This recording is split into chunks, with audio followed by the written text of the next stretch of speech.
14 years. That's how long my daughter disappeared from my life after my divorce. She chose her father and his new wife, blocked my number, and acted as if I never existed. But then, one day, after more than a decade of silence, she reached out. Not to reconnect, not to apologize, but to claim my mother's inheritance. The house, her savings, I want them all. After all these years of abandonment, I was left with a choice. Give in to her demands, or let her learn the hard way that not everything in life can be taken so easily. I'm Emily. David and I met right after I finished college, and from the moment we crossed paths, he swept me off my feet with his charm and drive. Before I knew it, we were married, settling into the apartment he had bought before our wedding. It wasn't anything extravagant, but it was ours, and I cherished every corner of it. Our daughter, Olivia, came along soon after. She was everything I could have dreamed of: David's striking blue eyes and my curly hair. I thought we had it all: a loving family, a cozy home, and promising careers ahead of us. I landed a job as a secretary at a small but growing company. The pay wasn't much, but I enjoyed the work and got along well with my coworkers. David, on the other hand, was climbing the ladder at his construction firm. He'd come home with stories of massive projects and even bigger deals. I was proud of him, even if his long hours meant I often found myself alone with Olivia. But over time, something shifted in David. He'd come home late, his eyes narrowed with suspicion. "Who called?" he'd demand, or, "Why were you all dressed up?" At first I laughed it off, dismissing it as nothing. But soon, his jealousy became suffocating. One night, after he grilled me about a work event, I confronted him. "You think I'm cheating? With who, David, the mailman?" He didn't crack a smile. "Don't play dumb, Emily. I see how men look at you, and that boss of yours. He's happily married, David, with 3 kids. I cut him off, my frustration bubbling over. "For God's sake, David, I'm your wife. I love you." But my words fell on deaf ears. The arguments became more frequent, each one slowly eroding our marriage. I had always been faithful, always would be, but David's distrust poisoned everything, seeping into the smallest parts of our lives. Through it all, Olivia remained blissfully unaware. At 10, her world revolved around school, friends, and her iPad. I tried to shield her from our fights, but kids always seem to know more than we give them credit for. The irony wasn't lost on me. David was the one always coming home late, always going on business trips. If anyone had a reason to be suspicious, it was me. But I trusted him. I believed in our vows, in our love. Why couldn't he do the same? One night, after a particularly harsh fight, I found myself staring at the ceiling, unable to sleep. David's soft snores filled the room, but I felt miles away from him. How had we gotten here? When had love turned into suspicion, trust into accusation? I thought about leaving, taking Olivia, and starting fresh, but where would we go? What kind of life could I offer her on a secretary's salary? And despite everything, I still loved David. I loved the man he used to be, the man I hoped he could become again. Just when I thought things couldn't get more complicated, life threw me another curveball. My mom, the rock I had always leaned on, had a stroke. It came out of nowhere, leaving us all in shock. Mom had always been the picture of health. After Dad died, she threw herself into gardening and book clubs, determined to live life to the fullest. She had a beautiful house in the posh part of town, courtesy of Dad's life insurance and some smart investments. I used to joke that she was living the life of a retired movie star, but that Tuesday morning, everything changed. I got the call at work. Mom couldn't speak, couldn't move her left side. I rushed to the hospital, my heart in my throat. The next few weeks were a blur of hospitals, doctors, and overwhelming medical jargon. I visited every top-notch clinic in the area, desperate for someone to tell me Mom would be okay, but the prognosis wasn't good. The stroke had left her bedridden, needing round-the-clock care. I was overwhelmed. How could I take care of Mom, manage my job, look after Olivia, and deal with David's jealousy all at once? It felt like drowning in slow motion. Then, out of the blue, David came up with an idea. "We should move into your mom's house," he said one night over dinner. I nearly choked on my pasta. "What?" "Think about it, Emily," he continued, his eyes lighting up. "It's a great house in a fantastic neighborhood. Olivia would have her own room, maybe even a playroom. Your mom needs care and you'd be right there. Plus, we could rent out this apartment for some extra cash." I had to admit it made sense. Mom's house was way nicer than our apartment, and the idea of not having to commute to take care of her was appealing. But still, it felt weird. "I don't know, David," I hesitated. "It's Mom's house. We can't just barge in." "Ask her," he insisted. "I bet she'd love the company. It's better than a nursing home, right?" He had a point there. Mom had made it crystal clear she didn't want to end up in a glorified prison for old people, as she called it. Maybe this could work. The next day, I broached the subject with Mom. To my surprise, her face lit up at the idea. "Oh, Emily," she said, her voice weak but excited. "I'd love that. This old house needs some life in it again." And just like that, it was decided. We were moving into Mom's house. As I started packing up our apartment, I couldn't shake the feeling that this was the beginning of something big. I just didn't know if it was something good or bad. David was over the moon about the move. He kept talking about the garden he'd plant, the man cave he'd set up in the basement. Even Olivia seemed excited about having a bigger room. The move to Mom's house brought a whole new set of challenges. I quickly realized that taking care of a stroke patient was a full-time job, one I wasn't equipped to handle alone. After a week of sleepless nights and stress-filled days, I hired a nurse to help out during the day. Nurse Jenny was a godsend. She came in every morning at 8 and stayed until 6, taking care of Mom's basic needs, but evenings and nights were all on me. I'd come home from work exhausted, only to start my second shift as Mom's caretaker. The stroke had affected her speech, leaving her frustrated and often silent. I'd change her diaper, giving her as much dignity as I could in the process. Then came the sponge bath, the massage to keep her muscles from atrophying, the meds, and finally dinner. It was grueling work, both physically and emotionally. Seeing my vibrant, independent mother reduced to this state broke my heart every day, but I did it because I loved her, because she'd have done the same for me. What I didn't expect was Olivia's reaction to her grandmother's condition. At 11, I thought she'd be old enough to understand, to help even. Boy, was I wrong. One evening, as I was heading to Mom's room, I saw Olivia dart past, her hand clamped firmly over her nose. "Olivia?" I called out. "Where are you going? Don't you want to say hi to Grandma?" She shook her head violently. "No way. It smells gross in there." I was shocked. "Olivia, that's not a nice thing to say. Grandma needs our help and support right now." "I don't care," she spat back. "She's disgusting. I'm not going near her." Before I could respond, she stormed off to her room, slamming the door behind her. I stood there stunned and hurt. Where had my sweet little girl gone? I turned to David for support, but found none. "Not my problem," he'd say whenever I asked for help with Mom. I didn't sign up for this. It stung, but I couldn't entirely blame him. He hadn't signed up for this. None of us had. Still, I couldn't help but feel resentful as I watched him play video games with Olivia, or take her out for ice cream while I was elbow-deep in adult diapers and medication schedules. The one silver lining was seeing how close David and Olivia had become. They'd always had a good relationship, but now it seemed stronger than ever. I'd hear them laughing together in the living room, or see them huddled over Olivia's homework at the kitchen table. It warmed my heart, even as it made me feel more isolated. 2 years flew by in a blur of bedpans, medications, and stolen moments of sleep. Mom's condition had stabilized, but she still needed constant care.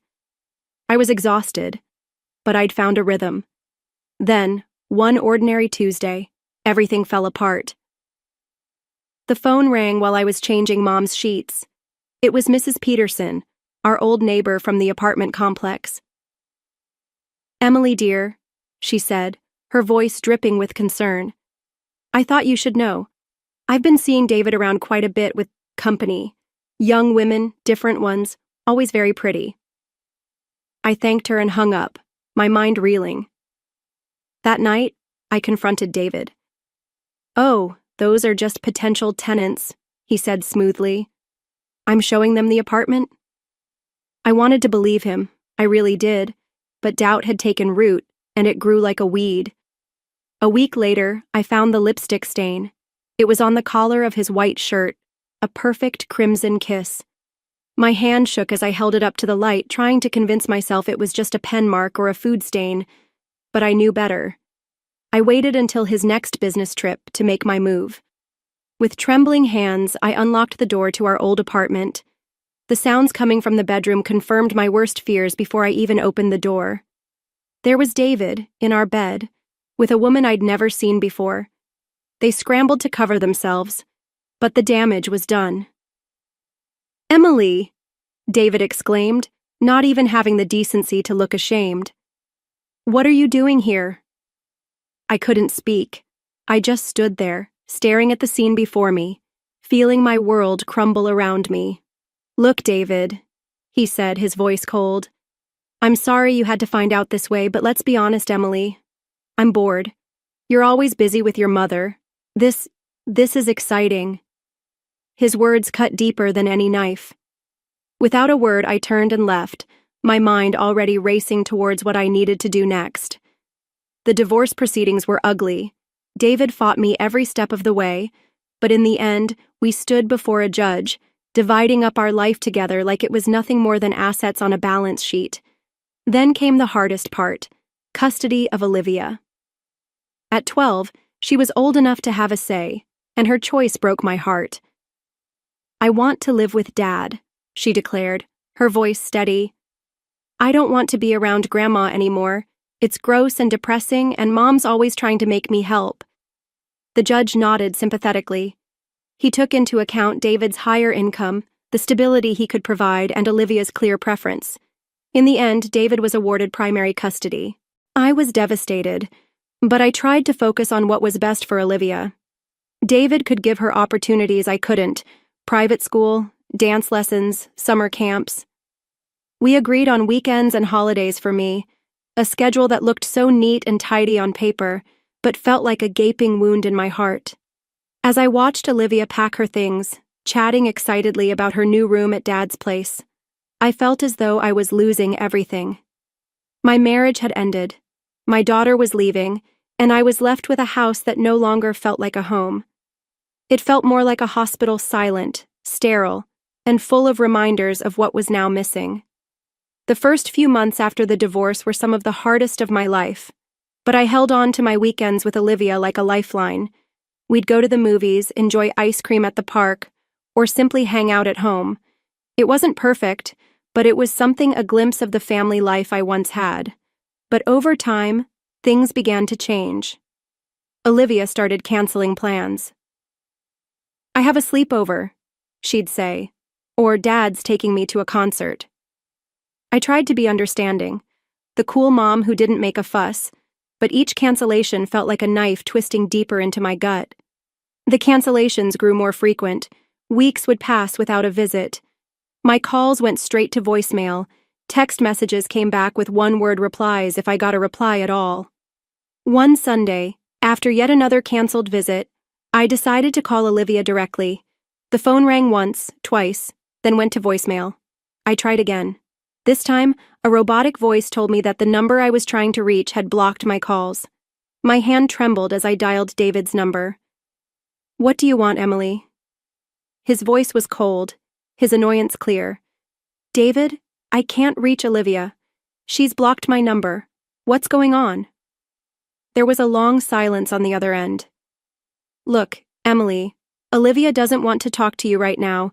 You need to respect that." "Respect that? She's my daughter." I felt the heat rise in my chest. "She's also a person with her own feelings," David shot back. "And right now, she doesn't want to be around all that negativity at your place. The sickness, the sadness. Olivia needs stability. She needs a normal family. She sees Lisa as a mother figure now. She has a normal family life here, 2 parents, no sick relatives, no drama. Why can't you just let her be happy? I couldn't speak. Tears blurred my vision, and I was grateful David couldn't see me. Look, he continued, his tone softening slightly. I know this is hard, but if Olivia doesn't want to see you right now, you need to respect that. Don't push it.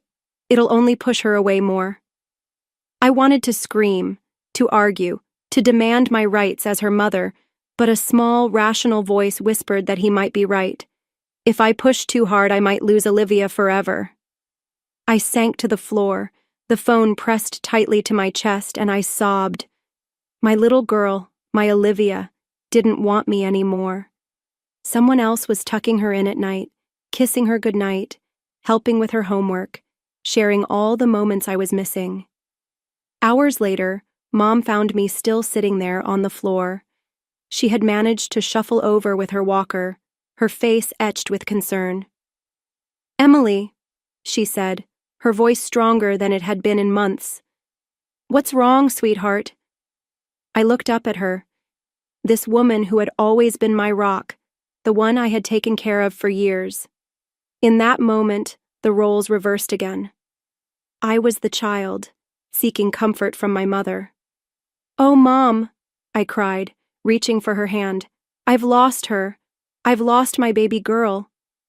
Mom squeezed my hand, her grip weak, but filled with love. No, Emily, you haven't lost her. She's just lost right now. She'll find her way back to you. You'll see. 14 years. It's incredible how time can both fly and drag on at the same time. Mom's condition improved slightly over the years. She regained some mobility and speech, but caring for her remained a full-time job. When she passed away peacefully in her sleep, I felt a strange mixture of grief and shamefully relief. Suddenly, I found myself alone in this big, empty house. The silence was deafening. No more beeping medical equipment, no more schedules for medications and therapy sessions. It was just me, moving through rooms full of memories. Then, out of the blue, my phone rang. The number was unfamiliar, but the voice, I'd know it anywhere, even after all these years. Mom? It's Olivia. I was hoping we could meet to talk. We arranged to meet at a cafe downtown. As I waited, my hand shaking around my coffee cup, I spotted a young woman entering. It took me a moment to realize it was Olivia. Gone was the gangly preteen I remembered. In her place stood a poised, beautiful young woman.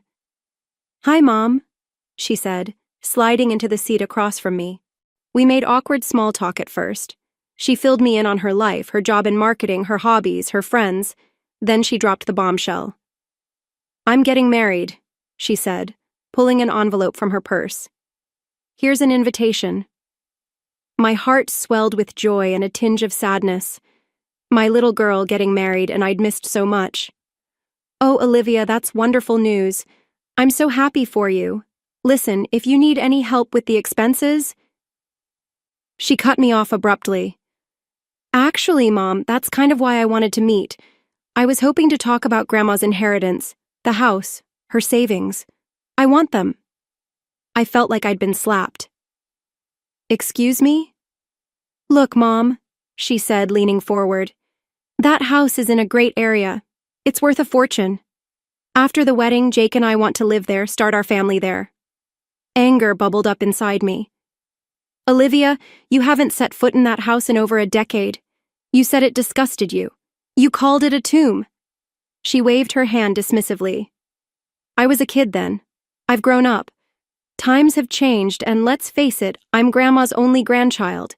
She would have wanted me to have it. I couldn't believe what I was hearing. Wanted you to have it?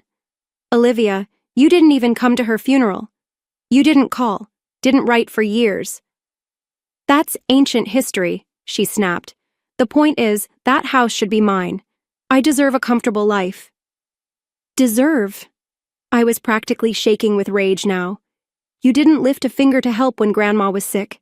I gave up my life to care for her, and now you think you deserve her house? Olivia's face hardened. Fine. If that's how you want to play it, I'll sue. I'll get what's rightfully mine. She stood up abruptly, snatching the wedding invitation from the table. You know what? Forget it. You're not invited to the wedding. I don't need your negativity there, and I don't need your permission to take what's mine. As she stormed out of the cafe, I sat there stunned. The daughter I'd loved, missed, and longed for all these years was gone. In her place was this stranger, cold and greedy. The days following that disastrous cafe meeting passed in a haze. I alternated between rage, grief, and a numbing emptiness. But as the dust settled, I realized something surprising. I felt relieved. The weight of hoping for reconciliation, of longing for a relationship with Olivia had lifted. In its place was a strange sort of peace. I didn't attend Olivia's wedding. I didn't send a gift or a card. Instead, I spent that day volunteering at a local animal shelter, finding comfort in the unconditional love of abandoned pets who needed care. It felt fitting somehow. Curiosity got the better of me a few days later, and I found myself scrolling through Olivia's social media. There she was, radiant in white, smiling up at her new husband. For a moment, my heart clenched with the pain of what might have been. But then I saw it. A long, rambling post about her cruel mother who refused to attend her wedding, who withheld her rightful inheritance out of spite. I read it twice, marveling at the sheer audacity of her lies. Part of me wanted to comment, to set the record straight. But what would be the point? The people who mattered, the family who had seen me care for Mom all those years, knew the truth. As for everyone else, well, their opinions, based on a stranger's social media post, were hardly my concern. A week later, my cousin Jeannie called. "Emily, I thought you should know," she said, her voice a mix of anger and concern. "Olivia's been talking about suing you for your mom's estate." I sighed, unsurprised. "Let her try." "That's just it," Jeannie continued. "Apparently she talked to a lawyer. He told her she doesn't have a leg to stand on. Your mom left everything to you, clear as day." I couldn't help but chuckle. Of course, Mom had taken care of that. She'd always been the practical one. "Thanks for letting me know, Jeannie," I said. "But honestly, I don't care what Olivia does anymore. She's made her choices." There was a pause on the other end of the line. "Then I'm proud of you, Emily. After everything you've been through, you deserve some peace." As I hung up the phone, I looked around the house, Mom's house, now mine. Every corner was filled with memories, some painful, some beautiful. But for the first time in years, I felt like I could breathe here. I walked to the window, gazing out at the garden Mom had loved so much. It had gotten a bit overgrown in recent years, but I could see its potential. Maybe it was time to bring it back to life. As I stood there, planning my next trip to the garden center, I realized something important. The chapter of my life revolving around Olivia, the hope, the pain, the longing was finally closing. But that didn't mean my story was over. Far from it. The garden was in full bloom when the call came. I had spent the last few months pouring myself into restoring it, finding comfort in the simple act of nurturing life. The roses Mom had cherished were just starting to bloom, their scent filling the air. As I pruned the bushes, my phone buzzed in my pocket. An unknown number. I almost didn't answer, but something urged me to press the green button. "Hello? Mom? It's Olivia," her voice thick with tears. "Mom, I need your help." I froze, the pruning shears still in my hand. "Olivia? What's wrong?" "I'm pregnant," she sobbed. "And we're struggling. Mom, I need money. You have to help me. You can't leave your grandchild with nothing." I listened in silence as she rambled on, her words growing frantic, filled with anger and accusation. "You abandoned me, Mom. You never tried to contact me. You never fought for me. And now you're going to abandon your grandchild, too." Something inside me snapped, not in anger, but with a calm, unwavering resolve. "Olivia," I said, my voice steady. "That's enough." There was silence on the other end, probably in shock that I'd interrupted her tirade. I never abandoned you. I sent child support every month. I called, I texted, I emailed. You blocked my number, you chose your stepmother. You made your decisions, and I respected them even when they broke my heart, but— Mom, no, she interrupted. Olivia, I'm not finished. You're an adult now, about to be a parent yourself. It's time for you to take responsibility for your choices and your life. I'm not your bank. I'm not your safety net, and I won't be manipulated by lies and guilt trips. I could hear her breathing heavily on the other end. If you need help, go to your father and stepmother. They're your real family now, the ones you chose. I've made my peace with that. Now you need to make peace with the consequences of your decisions. You can't do this, Olivia cried. I'm your daughter. Yes, you are, I said, my voice softening just a little. And I'll always love the little girl you were. But I don't know the woman you've become, and I don't think I want to. I took a deep breath, steadying myself. Goodbye, Olivia.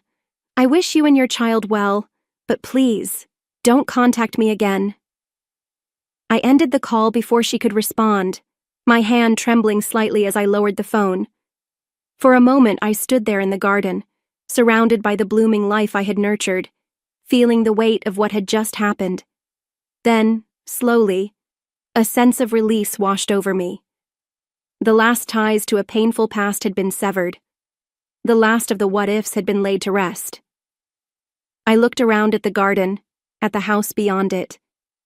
This was my life now, no longer defined by loss or regret, but by the choices I would make from here on out.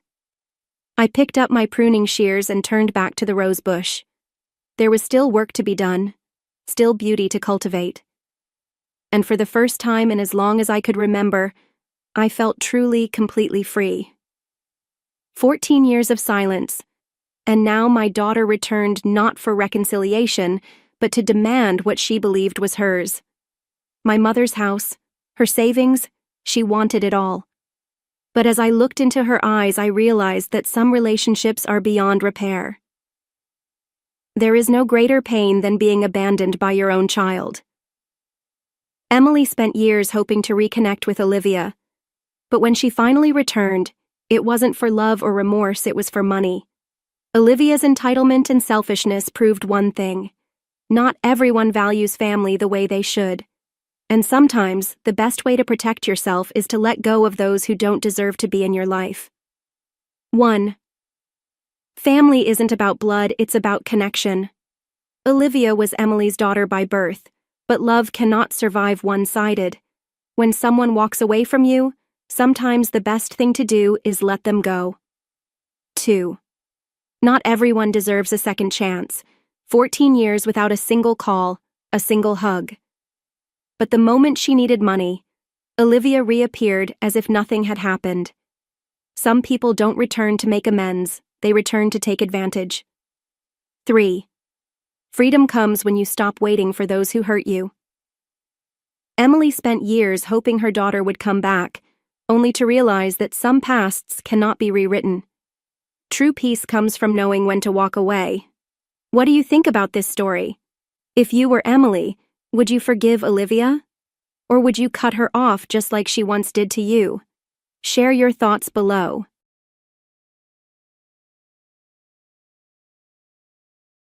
The phone's shrill ring slices through my peaceful evening like a knife, and somehow I know, before I even answer, that everything is about to change.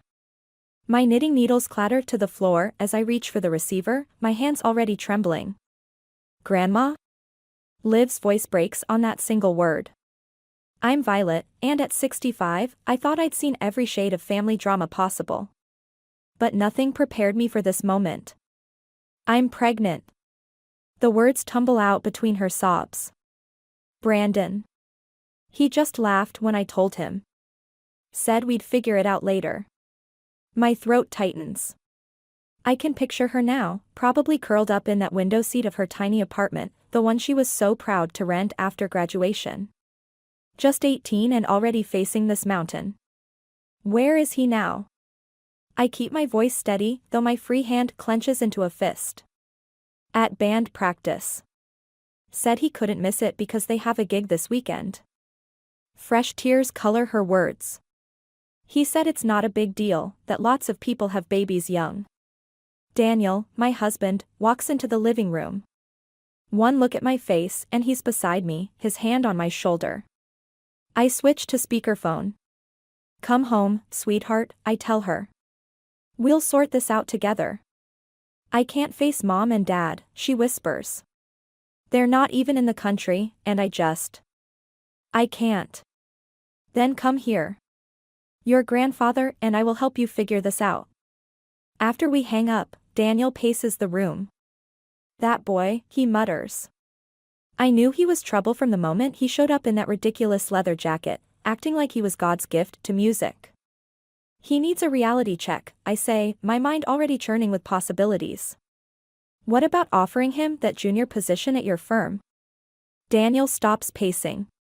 You want me to reward him? No. I smooth my skirt, buying time to organize my thoughts. I want to give him enough rope to hang himself with. The doorbell rings 40 minutes later. Liv stands there, mascara streaked down her cheeks, looking so young it makes my heart ache.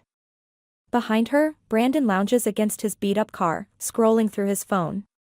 Brandon, I call out, my voice honey-sweet with poison. Why don't you come in too? We should discuss this as a family. He saunters up the walkway, all confidence and casual charm. Mrs. Thompson, it's cool. We've got this under control. Do you? I step aside to let them in. And how exactly do you plan to support a child while pursuing your music career? Oh, we'll figure it out. He drops onto our sofa, arm around Liv. My band's getting some real attention lately. We might even get signed soon. Daniel enters from his study, face carefully neutral. Brandon, I might have a proposition for you. How would you feel about learning the consulting business? Brandon's eyes light up, probably already calculating dollar signs. For real, Mr. Thompson? That would be awesome. I watch him take the bait, remembering how my own daughter, Liv's mother, struggled as a single parent before her death. History won't repeat itself. Not on my watch. We'll start you Monday, Daniel says. 8 a.m. sharp. Later, after they've gone, Daniel turns to me. You're plotting something. Me? I pick up my fallen knitting needles, testing their points with my finger. I'm just a concerned grandmother looking out for her family. But we both know better. Brandon Carter has no idea what he's walked into, and by the time he figures it out, it'll be too late. Sometimes the cruelest revenge is giving someone exactly what they think they want. I settle back in my chair and begin to knit again, each stitch a careful step in my plan to protect Liv and make Brandon pay for his casual cruelty. I've spent a lifetime perfecting pot roast dinners, but tonight's meat might as well be sawdust in my mouth. Across my carefully set dining room table, Carla Carter dabs her lips with her napkin. Her perfectly manicured nails catching the light as she launches into another defense of her precious son. Brandon's always been special, she simpers, reaching over to pat his hand. He just needs time to find his footing. Don't you agree, Tom? Tom Carter grunts, pushing his food around his plate. The man hasn't looked Daniel in the eye once tonight. Though he's been stealing glances at our crown molding and antique silverware like he's appraising them. Well, I say, setting down my fork with a deliberate clink, special or not, there's a baby on the way. And babies need more than potential to thrive. Brandon slouches in his chair, phone peeking out from under the tablecloth. Mom, tell them about that producer who came to our last gig. He said we had real promise. Oh yes. Carla brightens. This gentleman was very impressed. Said Brandon's band has a unique sound. I watch Liv's face fall slightly. She's barely touched her food, and her hand keeps drifting to her still flat stomach. Daniel catches my eye, and I know we're thinking the same thing.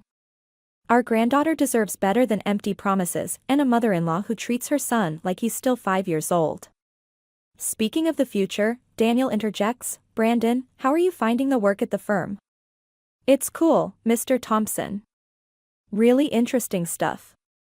Brandon's attention remains fixed on his phone. Interesting enough to put the phone away during dinner? The words slip out before I can stop them, sharp as broken glass. Carla's laugh tinkles like cheap wind chimes. Oh, you know how young people are these days. Always connected. Tom, remember when we were their age? Tom's knife scrapes against his plate. We had responsibilities. Jobs.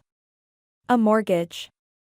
And look where that got us, Carla mutters, her smile faltering for just a moment. The tension thickens like smoke. Liv shifts uncomfortably in her chair, and I notice she's wearing the pearl earrings her mother left her. My dead daughter's voice echoes in my head, Mom, sometimes love isn't enough. Brandon has shown real initiative at work, Daniel says, though we both know he spent more time in the break room than at his desk. With some mentoring, he could have a real future in consulting. But what about his music? Carla protests. He can't give up his dreams just because. Just because he's going to be a father? I finish for her, my voice honey sweet. Interesting priorities, Carla. Liv stands suddenly, her chair scraping back. Excuse me, she mumbles, fleeing toward the bathroom. Brandon half rises, then sits back down when his phone buzzes. Probably just morning sickness, he says, thumbs flying over his screen. I fold my napkin carefully, counting to 10 in my head. Tom, how's the job search going? The question lands like a slap. Tom's face reddens. I have prospects. I'm sure you do, I say, watching Carla's perfectly composed facade crack just slightly. Must be difficult, depending on your son's new job, to make ends meet.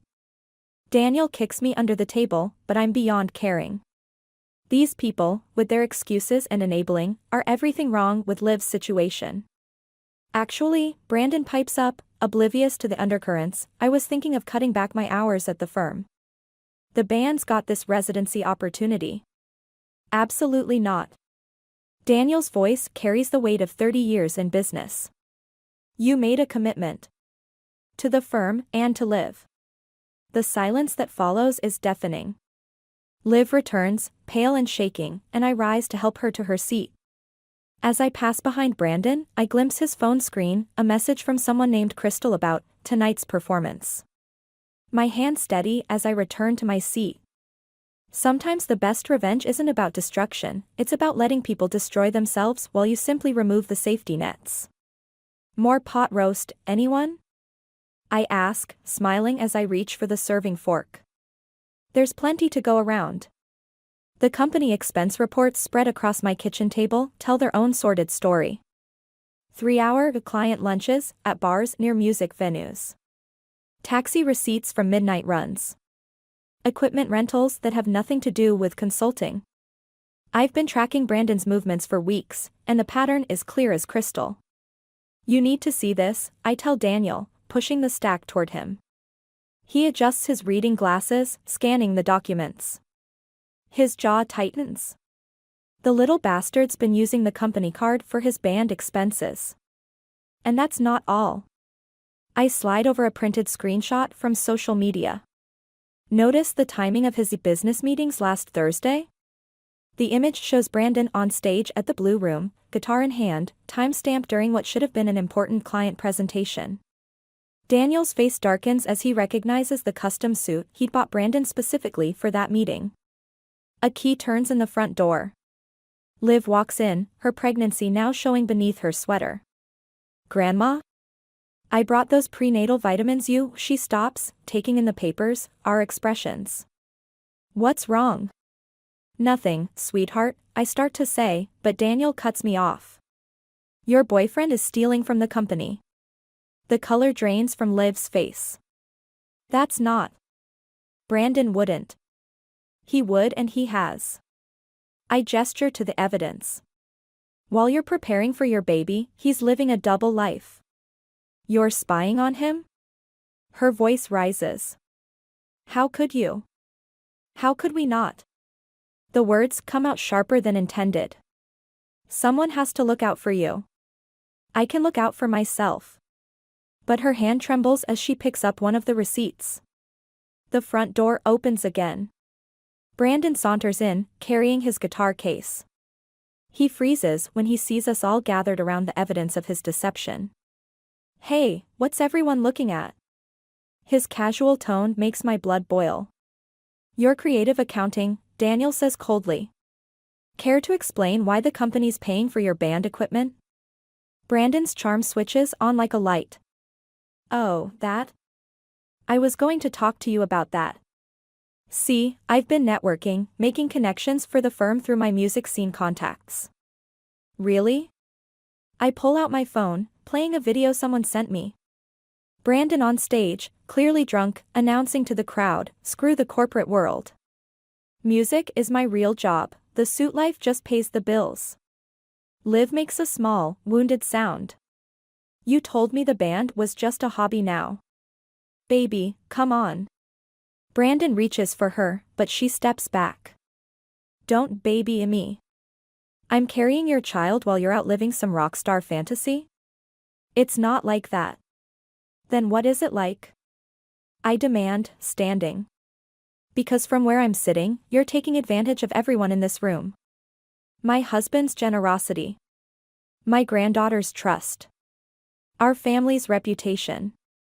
Tom Carter's words from dinner echo in my head, we had responsibilities. At least he'd tried, failed as he might have. His son doesn't even bother with the pretense. I can explain everything, Brandon says, but his eyes dart between the papers and the door. Please do, Daniel says. Starting with the $5,000 in unauthorized expenses. Brandon's facade cracks. You don't understand. The band's about to break through. We just need a little more time, a little more investment. Investment? Liv's voice is barely a whisper. Is that what I am to you?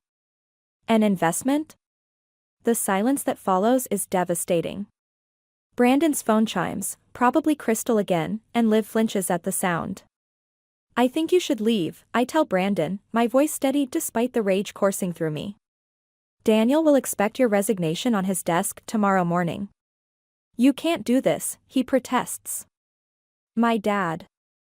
We need this job. You should have thought of that before you betrayed our trust. I turn to Liv, whose tears are falling freely now. Sweetheart, you don't have to decide anything right now. But I can see in her eyes that something has already been decided. Sometimes the truth is the cruelest revenge of all. Brandon storms out, leaving his guitar case behind. The slam of the door echoes through the house like a gunshot, and I know this is just the beginning of the war. 3 days after Brandon's exposure, I find Liv in her mother's old room, clutching a small velvet box. My heart catches, I recognize it immediately. The engagement ring Tom Carter presented to Carla 20 years ago, now being offered as a desperate peace offering to my granddaughter. He came by this morning, Liv says without looking up. Said he's ready to commit, to be a real family. The late afternoon sun streams through the window, catching the cheap crystal, making it sparkle like something precious. Just like Brandon, all flash, no substance. His mother dropped this off an hour ago. I pick up a thick manila envelope from the bed. Inside are bank statements, showing a modest trust fund in Brandon's name. Apparently, Tom's been saving this for years. Their safety net. Liv's fingers tighten around the ring box. They want us to use it for a down payment on a house. Start fresh. With whose money? The question comes out sharper than intended. The money Tom's been hiding while claiming unemployment? Or the company funds Brandon stole? Grandma, please. Her voice cracks. He's trying. I sit beside her on the bed, where her mother once dreamed her own teenage dreams. Is he? Or is he running scared now that his safety net's been cut? My phone buzzes. A text from Daniel, Carter family lawyer, called. Threatening wrongful termination suit. The rage rises in me like a tide. After everything, they dare to threaten us? There's something else. Liv's hand drifts to her belly. Brandon's band got offered a 3-month tour opening for some indie group. He wants me to come with them. In your condition? Living on a tour bus? He says we could make it work. That it's our big chance. A knock at the door makes us both jump. Daniel stands there, his face grave. Violet, you need to see this. In his study, he pulls up security footage from the company parking garage. There's Brandon, letting himself in after hours with his key card. He's loading equipment into a van, not band gear this time, but expensive office electronics. When was this? My voice sounds distant to my own ears. Last night. After he claimed he was returning his key card. Does Liv know? Not yet. Daniel rubs his temples. The police want to know if we're pressing charges. I think of Liv upstairs, holding that worthless ring, still trying to believe in happy endings. I think of my daughter, who never got to see her own child grow up. I think of Tom and Carla Carter, enabling their son's worst instincts while threatening our family. Give me 24 hours, I say finally. Before you call the police. Violet. Daniel's warning tone is familiar. What are you planning? Nothing illegal. I smooth my skirt, a habit from my teaching days. Just a lesson in consequences. Back upstairs, Liv has fallen asleep, the ring box still clutched in her hand. I ease it from her fingers, replace it with her mother's old diary, the one containing all the hard truths about young love and broken promises. My phone buzzes again. A text from an unknown number, Mrs. Thompson, it's Tom. We need to talk. Privately. Perfect. Sometimes the best revenge isn't about destroying someone, it's about giving them just enough rope to hang themselves. I text back, tomorrow. Noon. The diner on 5th. Liv stirs in her sleep, murmuring Brandon's name. I pull her blanket higher, remembering all the times I did this for her mother. History won't repeat itself. Not this time. I take one last look at the security footage, freeze-framing Brandon's face as he loads our stolen property into his van. In the grainy image, he's smiling, that same careless smile he wore when Liv told him about the baby. Sweet dreams, sweetheart, I whisper to Liv. Tomorrow will bring enough nightmares for everyone. I close the study door quietly, already mapping out my next moves. Some might call it revenge, but I prefer to think of it as justice, served cold, with a side of harsh reality. The diner's fluorescent lights cast harsh shadows across Tom Carter's face as he slides into the booth across from me. His hands shake slightly as he places a thick folder on the table. You're going to want to see this, he says, pushing it toward me. Before I can open it, my phone buzzes. Liv's name flashes on the screen. One moment, I tell Tom, answering quickly. Grandma? Liv's voice is tight with pain. Something's wrong. The baby.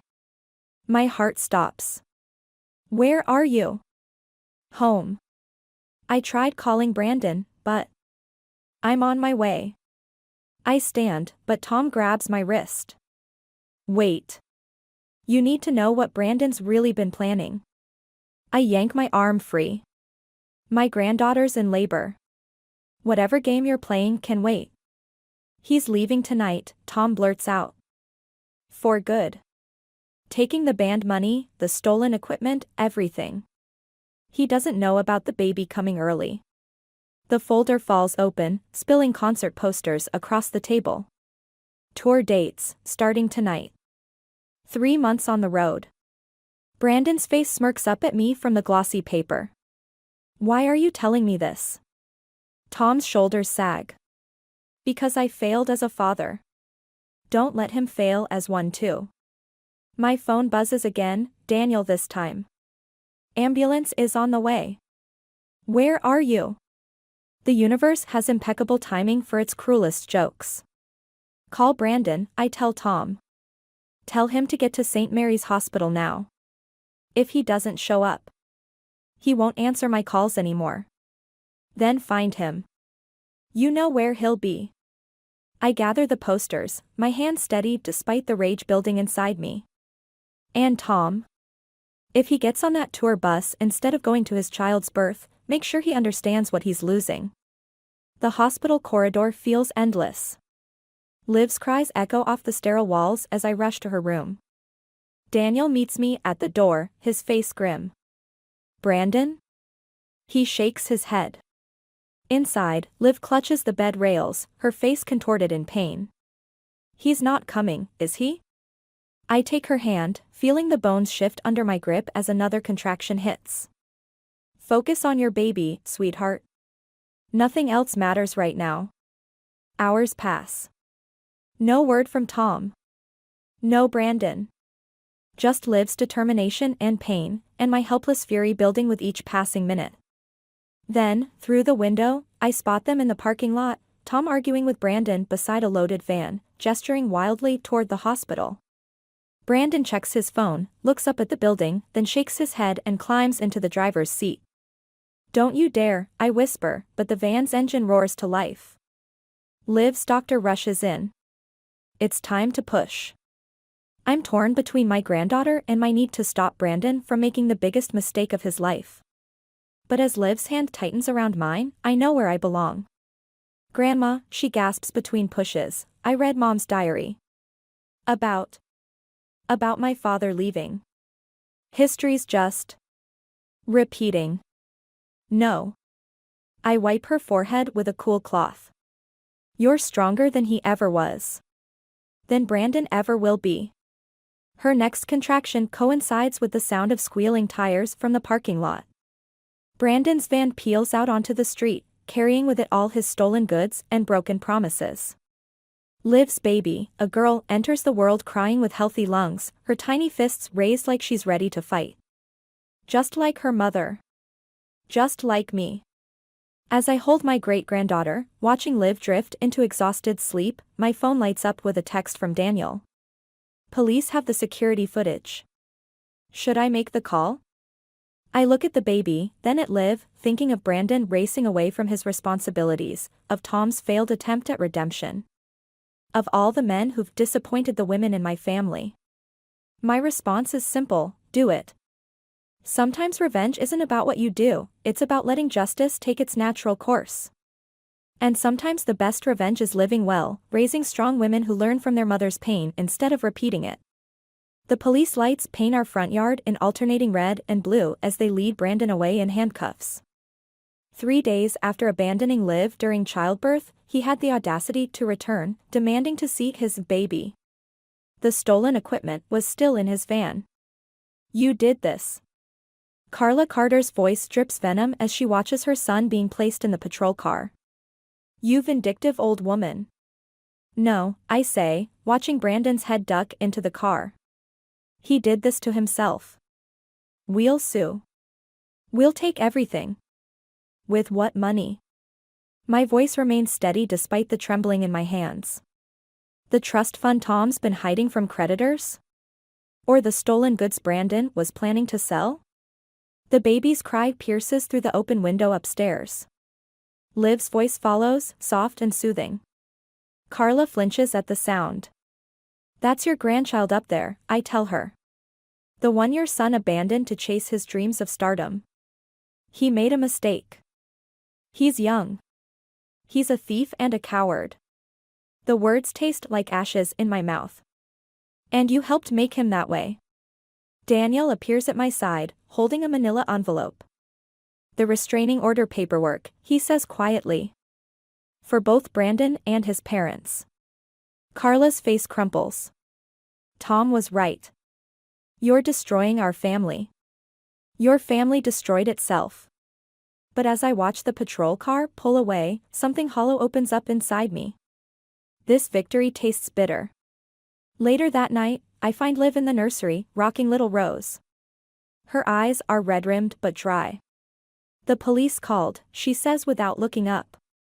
Brandon's claiming I knew about the stolen equipment. That I helped him plan it. The hollow feeling expands. He's lying. I know. She traces Rose's tiny features with her finger. But his lawyer says they have texts from my phone. Messages I never sent. My blood runs cold. He had access to your phone? He must have used it while I was sleeping. Her laugh is brittle. The same way he used everything else in his life. Daniel appears in the doorway, his face ashen. Violet, we have a problem. The company's biggest client just pulled their contract. Someone sent them evidence suggesting we've been inflating expenses for years. Brandon? He shakes his head. Tom. He kept copies of everything from his time with the firm. He's threatening to go public unless we drop the charges against Brandon. The room spins slightly. All my careful plans, my righteous revenge, turning to poison in my hands. There's more, Daniel continues. The police want to question Liv about her involvement. If Brandon's claims stick. They won't, I snap, but uncertainty gnaws at me. We have evidence against Brandon, yes, but he has Liv's compromised phone, Tom's manufactured documents. And a lawyer ready to paint her as an accomplice. Maybe, Liv says softly, we should just let it go. Drop everything. After what he did to you. What you did to him, you mean? Her words cut deep. Grandma, when does it end? The revenge, the pain, all of it? Rose stirs in her arms, making tiny mewling sounds.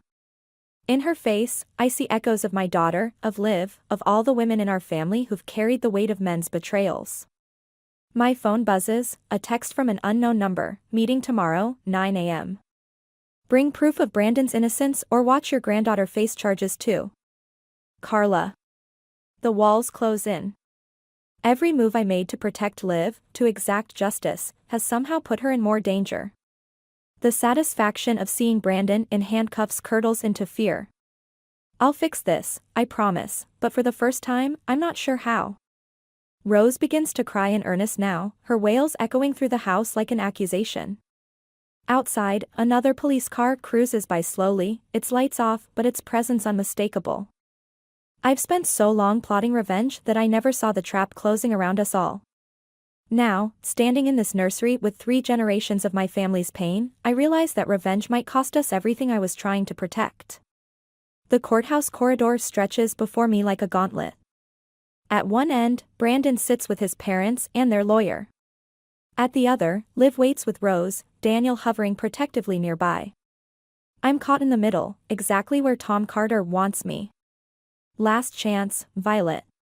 Tom's voice is low, meant for my ears only. Drop the charges, or everything comes out. The doctored expense reports, the surveillance, all of it. You mean your forged documents? My hands remain steady as I open my purse. Interesting timing, by the way. Right after Brandon's arrest, suddenly all this evidence appears? I kept records. No. I pull out a small recorder. You created them. Just like you're creating this conversation right now. His face pales. You're recording. Everything. Including your admission about the forged documents. I glance at Brandon, who's watching us intently. Your son isn't the only one who can plant evidence. Carla appears at Tom's elbow, her designer suit a sharp contrast to his rumpled appearance. Whatever you think you're doing, it won't work. We have Liv's texts. Texts sent from a phone Brandon accessed while she slept? I play a short audio clip, Brandon's voice bragging to his bandmate about using Liv's phone to cover his tracks. Amazing what people say when they think no one's listening. You set him up, Tom realizes. No.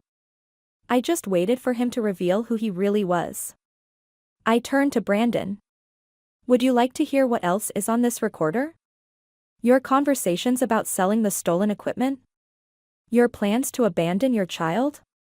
Brandon stands, his lawyer grabbing his arm. You can't prove. Actually, she can. Daniel's voice carries down the corridor. He holds up his phone, displaying security footage.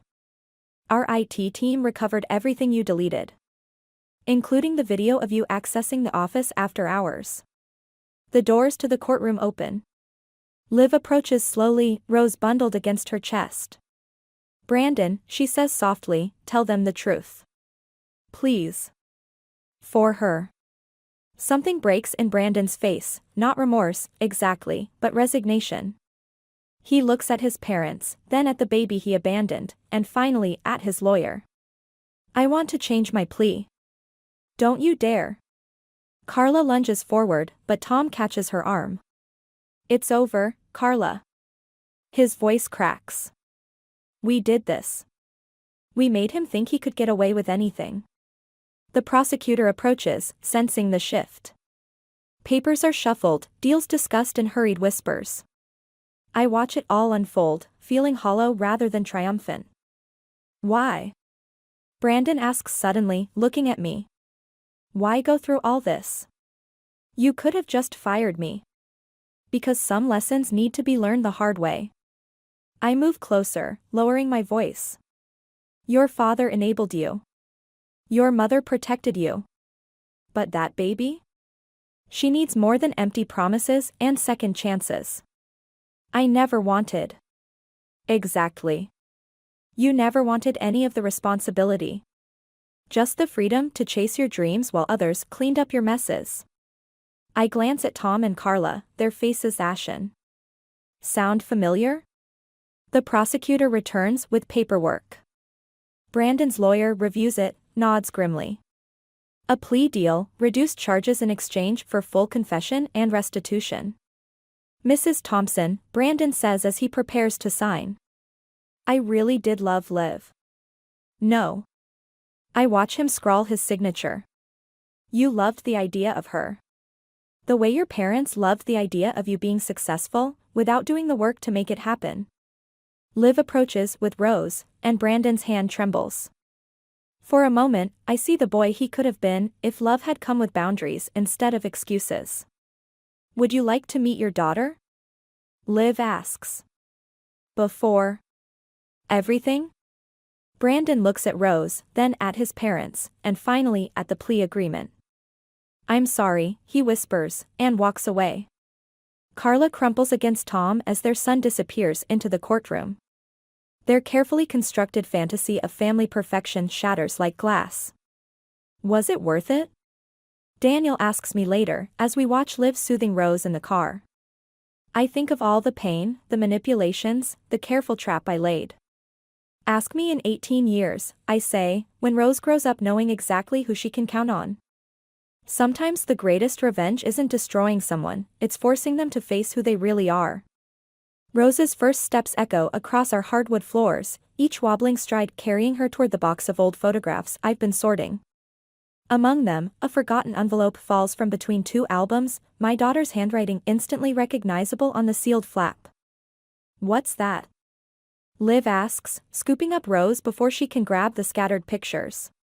My hands tremble as I open it. Something your mother wrote, apparently. The letter inside is dated just weeks before her death, addressed to Liv on her 18th birthday.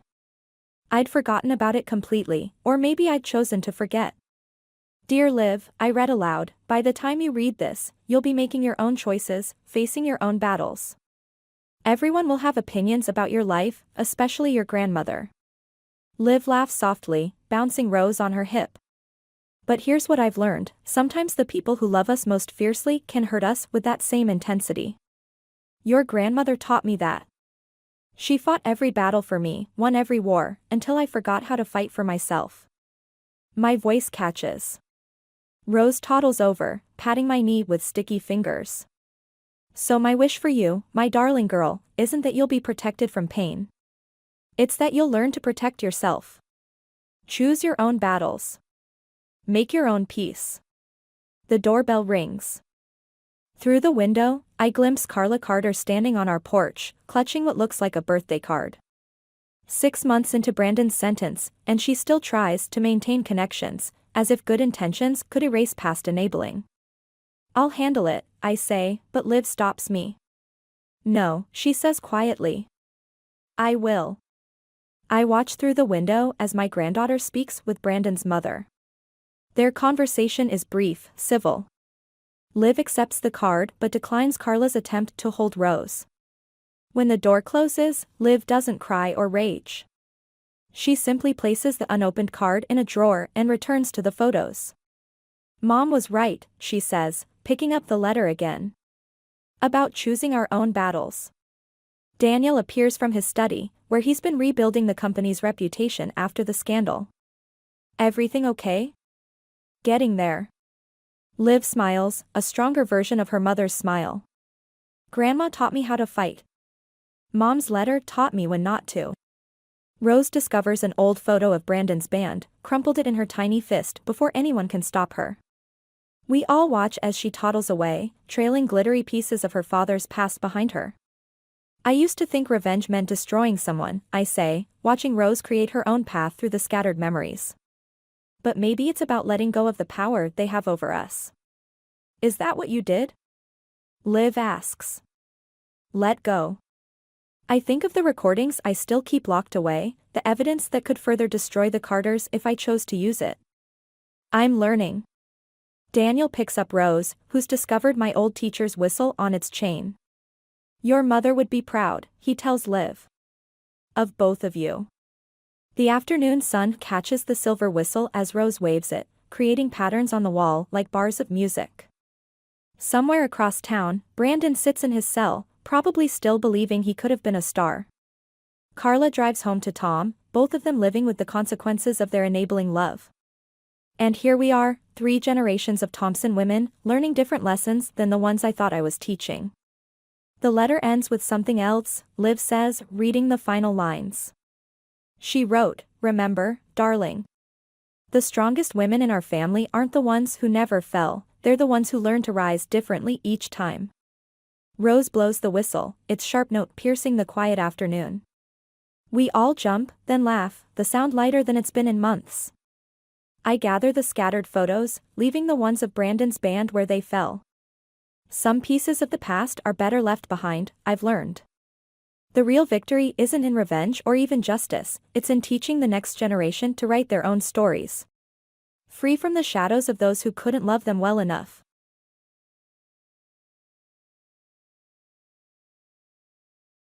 The sound of Marjorie's floral suitcases hitting my hardwood floors echoed through the house like gunshots.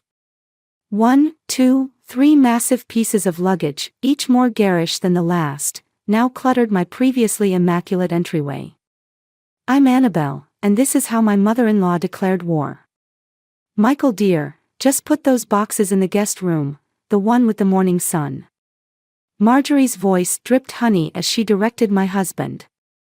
Her perfectly manicured nails tapping against her designer handbag. Annabelle, you might want to clear some closet space. I brought my whole winter wardrobe. My fingers clenched around the door handle. Winter wardrobe. How long exactly are you planning to stay, Marjorie? Michael appeared behind his mother, arms full of boxes, avoiding my gaze like a guilty child. I knew that look. It was the same one he wore when he forgot to tell me about family dinners or when he gave his sister Laura access to our vacation home without asking me first. Oh, didn't Michael tell you? Marjorie's eyes widened with practiced innocence. The renovation company found black mold in my basement. The whole house needs to be gutted. Could take months to fix properly. The door handle creaked under my grip. No, Michael didn't mention anything about that. Well, I'm sure he meant to. Marjorie glided past me, her expensive perfume leaving a suffocating trail. I thought about staying with Laura, but you know how small her apartment is, and besides, she turned. Fixing me with that razor-sharp smile, you're so much better at managing a household. My husband shuffled past with another box, still avoiding eye contact. Mom's contractor says it could be 3 months, maybe 4. 4 months. The words came out strangled. Maximum 6, Marjorie called from the kitchen, where she was already opening cabinets. Oh dear, we'll need to reorganize these. The flow is all wrong. I followed Michael into the guest room, closing the door behind us. When exactly were you planning to discuss this with me? Annie, what was I supposed to do? She's my mother. She needs help. She needs help, or she needs a servant. I kept my voice low, controlled. Because from where I'm standing, this looks like another power play. Don't start. He set down the boxes with a thud. You always do this, turn everything into some kind of conspiracy. Because it usually is. Remember Thanksgiving? When she reorganized our entire kitchen without asking. Or Christmas, when she invited 20 people to our house without telling me. The sound of cabinets opening and closing drifted through the door. My kitchen. My space. My sanctuary. She's family, Michael said, as if those two words explained everything, excused everything. And what am I? He sighed, that familiar, dismissive sigh that made me want to scream. Can we not do this now? Mom's had a rough time since Dad died. She's lonely. She's manipulative, I corrected. And you enable her. For months, he said, heading for the door. It's just 4 months. Please, for me. I watched him walk away, like he always did when things got uncomfortable. Through the open door, I could hear Marjorie humming as she rearranged my kitchen, claiming my territory one cabinet at a time. 4 months. 6, maximum, she'd said. But I knew better. This was just the beginning. Marjorie hadn't come here because of black mold, she'd come here to take control. To reshape my life into something that suited her better. To turn me into the dutiful daughter-in-law she'd always wanted. I walked to the window and watched Michael carrying in more boxes, efficient and obedient, just like she'd trained him to be. My fingers traced the cool glass, and I made myself a promise: this would be the last time Marjorie steamrolled over my life. The last time Michael chose his mother's comfort over my happiness. They wanted a dutiful daughter-in-law. Fine. I'd give them exactly what they wanted, right up until the moment I didn't. Let the games begin, Marjorie. Let the games begin. 3 weeks into Marjorie's invasion, I found myself hiding in my own pantry. Pressing my forehead against a shelf of canned tomatoes while my sister-in-law Laura's voice drifted in from the kitchen. Mother, you're absolutely brilliant. I don't know why we didn't think of this years ago. I held my breath, careful not to disturb the tower of reorganized spice jars Marjorie had alphabetized yesterday, without asking, of course. Well, darling, sometimes the simplest solutions are the best ones. Marjorie's chair scraped against my newly scratched hardwood floors. Annabelle's always been so capable. It would be selfish of her not to help family, wouldn't it? And with Thomas traveling so much for work, I'll need someone to look after me when the baby comes. My hand froze on its way to the door handle. Baby? What baby? Now Laura, don't get ahead of yourself. First, we need to make sure Annabelle understands her responsibilities to this family. Michael's far too soft with her, lets her work those ridiculous hours at that consulting firm. She's always so proud of her career, Laura said, voice dripping with disdain. As if spreadsheets are more important than family. I pressed my ear closer to the door. That's why this renovation delay is perfect, Marjorie continued. By the time the contractor finishes the work, Annabelle will be used to taking care of everything. It's really for her own good, gives her purpose. The sound of ceramic clinked against wood, my grandmother's teacups, I realized. The ones Marjorie had declared too precious to stay hidden in the cabinet. And once she's settled into her proper role, Marjorie added, we can discuss your situation. After all, a pregnant woman needs support. My fingers curled into fists. So that was their game, use this fake renovation to transform me into their personal servant. Just in time for Laura's conveniently timed pregnancy announcement. Thomas doesn't know yet, Laura said quickly. About the baby. Or that I might be pregnant. I mean, I'm not sure yet. Details, darling. The important thing is getting everything in place. Now, about that spare bedroom, I think if we move Annabelle's home office. I'd heard enough. I slipped out of the pantry and up the back stairs, careful to skip the creaky third step. In our bedroom, I found Michael packing for another convenient business trip. When were you going to tell me about Laura's baby? I asked. He fumbled his tie. What baby? The one your sister and mother are downstairs planning my life around. I don't know what you're talking about. He turned back to his suitcase, but I caught the tension in his shoulders. Your mother's renovation is fake, isn't it? Annie. Don't Annie me. Answer the question. He sighed, that familiar sound of surrender that made my teeth ache. Mom's just going through a rough time. She needs structure, routine. And I need my life back. I moved between him and the suitcase. Your sister isn't even pregnant yet, and they're already planning to move my office to make room for her. You're being paranoid. He tried to step around me. Mom just wants to feel useful. And if Laura is pregnant? If? So you did know. His silence was answer enough. When does it stop, Michael? When do I get to matter as much as they do? You always make everything so dramatic.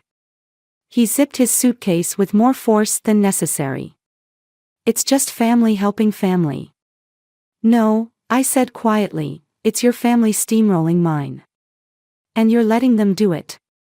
He picked up his suitcase, checked his watch. I have to catch my flight. We can talk about this when I get back. But we wouldn't. We never did. As I watched him hurry down the stairs, I heard Marjorie's voice rise to greet him, followed by Laura's theatrical goodbye. The perfect mother, the needy sister, and the son who couldn't see the puppet strings. I walked to my home office, my space, my sanctuary, and ran my fingers along my desk. They wanted to take this too, turn it into a nursery for a baby that might not even exist. Well, let them try. I opened my laptop and began to type, documenting every conversation, every manipulation, every little power play. They thought they were setting a trap, but they'd forgotten something crucial. The best revenge is served with careful planning and impeccable documentation. The engagement party invitation arrived like a perfectly timed bomb, cream-colored cardstock wrapped in a silk ribbon. I found it propped against my coffee mug, the one Marjorie had relocated to the proper cabinet. Isn't it wonderful? Laura materialized beside me, designer heels clicking against the floor. Thomas insisted on announcing it properly, though I wanted something more intimate. I studied the invitation, noting the familiar layout. Interesting. This looks exactly like the design I used for the Clayton merger celebration last month. Laura's smile flickered. Oh? I wouldn't know. I just gave the designer some general ideas. Really? I pulled out my phone, scrolled through my work portfolio. Because it's identical. Down to the custom font I commissioned. The kitchen door swung open, and Thomas strode in, bringing a burst of fresh air and authenticity. Morning, all. Laura, darling, did you tell them about the promotion? Laura's face went pale. Thomas, not now. The regional director position. He continued, oblivious to her distress. The one you said Annabelle helped you prepare for. I set down my coffee cup with deliberate care. What promotion? The one you've been mentoring her for, Thomas said, frowning. Laura said you've been helping her develop client presentations, sharing your strategies. Thomas, please. Laura's voice cracked. Understanding dawned in his eyes as he looked between us. Laura, you told me Annabelle was supporting your career advancement. That she was helping you compete for my company's director position. She was, Laura stammered. In a way. I mean, I learned so much just watching her. Watching me. The pieces clicked into place, the missing client files, the mysteriously similar presentations. The contracts that mimicked mine down to the comma placement. You've been stealing my work. Not stealing. Laura's voice rose an octave. Adapting. Learning. You're always so selfish with your success. What's all this commotion? Marjorie swept in, already dressed for her weekly charity lunch. "Laura, darling, you're shaking. Annabelle's trying to ruin everything," Laura sobbed. "Just because I used a few of her ideas." "A few?" I laughed, the sound sharp enough to cut. "You copied my entire portfolio. You're using my work to interview at Thomas's company." "Now, Annabelle," Marjorie stepped between us, "surely you're overreacting. Laura's simply trying to better herself by committing corporate espionage." Thomas's voice had gone cold. "Do you understand what this could do to my reputation? To the company?" "Michael knows." Laura blurted out. "He said it was fine, that family helps family." The kitchen went silent. Even Marjorie seemed stunned by this revelation. "When?" I asked quietly. "When did my husband give you permission to steal my work?" "Last month," Laura whispered. "When he helped me copy your presentation files." Thomas set down his briefcase. "I need to make some calls." "Laura, we'll discuss this later." The kitchen door swung shut behind him with quiet finality. "Now look what you've done," Marjorie hissed. Laura was finally getting her life together, and you had to ruin it with your petty jealousy. I turned to her, really looked at her, seeing the desperation behind her perfect facade. "You knew too, didn't you? That's why you moved in, to help Laura access my files while I was at work." "We did what was necessary," Marjorie lifted her chin. "Laura deserves the same opportunities you've had." "Opportunities?" My voice shook. "I worked 15 years for my position. 15 years of late nights and sacrificed weekends. And you helped her steal it because, what? She deserves it more." "Family first," Marjorie said firmly. "Something you've never understood." I looked at them, my sister-in-law still sniffling, my mother-in-law radiating righteous indignation, and felt something inside me snap clean through. "You're right," I said, reaching for my phone. "I never understood your version of family. But I understand corporate law just fine." I dialed my company's legal department. "And now everyone else will understand it too." Laura's sob caught in her throat. Marjorie's face went slack with shock. But for the first time in weeks, my hands were steady, my purpose clear. Let them call it betrayal. I called it justice. Michael came home 3 days after the corporate espionage revelation. I heard his key in the lock at midnight, followed by the familiar shuffle of his briefcase hitting the floor. The house was dark except for my laptop's glow in the kitchen. "You're still up," he said, hovering in the doorway. "Funny how insomnia hits when you discover your husband helped steal your life's work." I didn't look up from the screen, where Laura's copied presentations sat side by side with my originals. "The company lawyers called me today." "I know. They called me first." He moved closer, his shadow falling across my keyboard. "Annie, you have to drop the complaint." Laura's career. Laura's career. Now I did look up. "What about mine? The one you helped her steal?" "She's my sister. She needed help. And I'm your wife." The words tasted bitter. "Or did you forget that part when you were copying my files?" "It wasn't like that." He ran a hand through his hair, a gesture so familiar it hurt. Laura was struggling. Mom was worried about her. I thought if she had a chance to prove herself by passing my work off as her own. "You're already successful. Laura needs this opportunity more than you do." The casual dismissal of 15 years of my work hit harder than any scream could have. I closed my laptop, stood up slowly. "Marjorie's planning a family dinner tomorrow," he continued, misreading my silence. "Everyone will be there.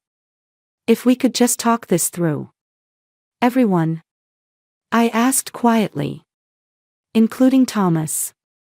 Michael shifted uncomfortably. He's taking some time to think things through. Smart man. I walked to the coffee maker, my third pot tonight. Unlike your sister, who's still pretending she did nothing wrong. She made a mistake. No, Michael. A mistake is copying one presentation. This was months of systematic theft. With your help. The coffee maker gurgled, filling the silence between us. I could feel him watching me, waiting for the familiar pattern, my anger followed by forgiveness. My boundaries crumbling under the weight of family obligation. Mom says. I don't care what Marjorie says. My hands shook as I poured the coffee. I don't care about her dinner, or Laura's tears, or your excuses. I care about the fact that my husband betrayed me, and he still can't see why that matters. You're being dramatic. The coffee mug shattered against the wall, missing his head by inches. We both stared at the dark liquid dripping down the wallpaper Marjorie had insisted on installing last week. Jesus, Annie. Get out. What? Get out of my kitchen. Get out of my house. My voice was steady now, eerily calm. Go stay with your mother, since her opinions matter more than your marriage. You don't mean that. He stepped toward me, hands raised like he was approaching a wild animal. You're upset, I understand, but... Do you know what the company lawyers told me today? I interrupted. That because you helped Laura access my files, I could be held liable for corporate espionage. I could lose everything, my job, my reputation, my entire career, because you decided your sister deserved my life more than I did. The color drained from his face. They can't. They can. And they might. I walked to the door, held it open. So get out, Michael. Go to your family dinner. Tell them all how unreasonable I'm being. But don't come back tonight. Or tomorrow. Or until you figure out why what you did was wrong. Annie, please. And tell your mother her renovation contractor called. Apparently, there was never any black mold. Funny how these things come out, isn't it? He stood there, mouth opening and closing, the perfect picture of a man caught between lies. Finally, he walked past me, pausing at the threshold. We're family, he said softly. That has to count for something. I watched him walk away, feeling the last threads of our marriage unraveling with each step. It counted for everything, I whispered to the empty doorway. Until you proved it meant nothing at all. The cafe was neutral territory, which is why Thomas suggested meeting here. I watched him stir his untouched coffee, his engagement ring catching the afternoon light. Laura's been placed on administrative leave, he said finally. The company's investigating all her previous work. And mine. I pulled out a folder, slid it across the table. Everything she copied, everything Michael helped her access. 3 years of my work, rebranded as hers. Thomas flipped through the pages, his jaw tightening. She told me she was collaborating with you. That you were mentoring her. Funny kind of mentoring where the student steals the teacher's entire portfolio. He closed the folder, pushed it back. I ended the engagement last night. That stopped me. Thomas. Don't apologize. Please. He ran a hand over his face. I should have seen it sooner. The inconsistencies in her stories, the way Marjorie orchestrated everything. Speaking of Marjorie. I pulled out my phone, played the recording I'd made last night. Marjorie's voice filled our quiet corner, discussing her plans to contest her late husband's will, using documents Michael had helped her backdate. Thomas's coffee cup froze halfway to his lips. That's fraud. That's family. The bitterness surprised even me. At least, their version of it. What are you going to do? Before I could answer, my phone buzzed with a text from Michael. Mom's crying. Laura's devastated. Please come home. We can fix this. I showed Thomas the message. He shook his head. They're not sorry for what they did. They're sorry they got caught. I know. I switched off my phone. That's why I met with a divorce lawyer this morning. Annabelle. I also spoke to the executor of my father-in-law's estate. I pulled out another folder. Turns out Marjorie's been living quite comfortably on money that should have gone to Michael's younger cousins. Money she convinced Michael to help her hide. Thomas whistled low. You've been busy. I learned from the best. I smiled without humor. Marjorie taught me everything about gathering intelligence on family members. She just never thought I'd use it against her. What's your endgame here? I traced the rim of my coffee cup, considering. They wanted to take my life, my career, my home, my independence. I'm just returning the favor. That's not an answer. No, I agreed. But it's all I have right now. My phone buzzed again, Laura this time, probably calling to beg or threaten. I let it ring. They're having another family dinner tonight, Thomas said quietly. Laura called me 7 times about it. Marjorie's insisting everyone attend, to work things out. Of course she is. I stood, gathering my files. Nothing says family healing like forced confrontation over pot roast. Are you going? I paused, remembering countless dinners where I'd swallowed my pride along with Marjorie's overcooked meat. Where Michael had watched silently as his mother and sister chipped away at my dignity. Yes, I said finally. But not for the reasons they think. Thomas stood too, reaching for his wallet. Want backup? You do that? After everything? I spent 2 years watching them manipulate everyone around them. Maybe it's time someone manipulated back. I studied him, this man who should have been my brother-in-law, who chose truth over family loyalty. Dinners at 7. Bring your appetite for justice. He laughed, but it wasn't entirely humorous. And what should I tell Laura when she calls again? I gathered my coat, thinking of all the evidence in my briefcase, all the carefully documented betrayals. Tell her to enjoy her mother's cooking. It might be the last family dinner for a while.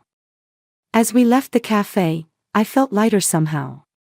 Not because of the revenge I was planning, but because for the first time in years, I wasn't facing this family alone.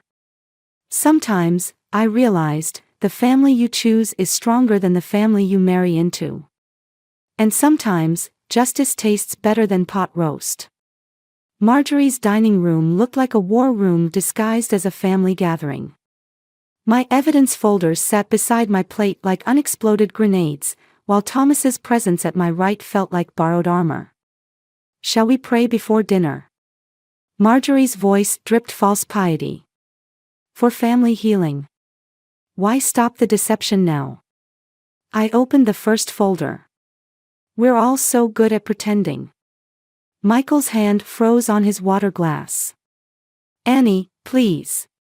No. I laid out the first document, Marjorie's fake renovation contract. Let's talk about healing. Let's start with the lies that brought us here. Laura's mascara was already smudging. This isn't the time. It's exactly the time. Thomas's voice cut through the tension. Unless you'd prefer to discuss your creative interpretation of corporate authorship. You don't understand, Marjorie interjected, reaching for her wine. Everything I've done, everything we've done, was for this family's benefit. Benefit? I pulled out the estate documents. Like stealing from Michael's cousins. Or helping Laura steal my work. Which benefit are we discussing? The color drained from Michael's face. What cousins? The ones your mother convinced you to disinherit. I slid the papers toward him. Remember signing these? Backdating them? Mother? Michael turned to Marjorie, who was suddenly very interested in her napkin. It was complicated, she murmured. Your father wouldn't have wanted. Don't. Laura's voice cracked. Don't bring Dad into this. Why not? I stood, my chair scraping back. He's the reason for all of this, isn't he?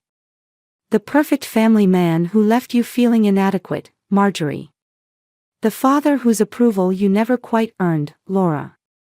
The standard Michael can't live up to. Shut up. Laura slammed her hands on the table. You don't know anything about us. I know everything. My voice was steady, even as my hands shook. Every manipulation, every lie, every little power play. I documented it all. For what? Michael asked quietly. Revenge? Justice? I pulled out my phone, showed them the email from my lawyer. The estate executor is reopening the will. The company's launching a full investigation. It's all coming down. Marjorie's wine glass shattered on the floor. You ungrateful. Mother, don't. Michael's voice held a new edge. Is it true? Did you make me help you steal from my cousins? I protected you. Marjorie's facade cracked. Everything I've done was to protect this family. By destroying mine. I laughed, the sound harsh even to my ears. By moving into my home. Stealing my work. Turning my husband against me. You never belonged here. Marjorie's words cut like glass. You were never good enough for my son. No, Mother. Michael stood slowly. I was never good enough for her. The silence that followed felt like a tomb sealing shut. The police are coming, I said quietly. The fraud division. I called them before dinner. Laura's sob broke the silence. You can't. I already did. I gathered my folders. They'll want to talk to everyone. About the estate fraud, the corporate espionage, all of it. We're family, Marjorie whispered, but the word held no power anymore. Sirens wailed in the distance, growing closer. Annie. Michael reached for me. We can fix this. Together. I stepped back, bumping into Thomas, who steadied me with a gentle hand. That's the problem, Michael. You still think this can be fixed. I moved toward the door as red and blue lights began flashing through the windows. Some things aren't meant to be fixed. They're meant to be finished. You'll regret this, Marjorie called after me. When you're alone. I've been alone for years. I turned back one last time, watching their perfect family facade crumble as police cars pulled into the driveway. The only difference is now I'm choosing it. Thomas followed me out, past the arriving officers, into the cool night air. Behind us, I could hear Marjorie's protests, Laura's sobs, Michael's quiet answers to loud questions. Are you okay? Thomas asked softly. I watched my marriage, my family, my past dissolve in red and blue lights. No, I answered honestly. But I will be. Sometimes healing starts with an ending. And sometimes revenge tastes exactly like freedom. The courthouse hallway felt like a funeral parlor, all hushed voices and careful steps. I sat on a wooden bench, watching Marjorie's lawyer whisper urgently to her across the hall. Laura huddled nearby, mascara already smudged, while Michael paced between us like a ghost haunting his own life. Thomas arrived first, carrying a briefcase I recognized, the one Laura had always claimed contained her original work. Last chance, he announced, his voice echoing off marble walls. Come clean now, or I show everything. Laura's head snapped up. You wouldn't. Try me. He set the briefcase on the bench beside me. Every draft, every email, every conversation where you admitted stealing Annabelle's work.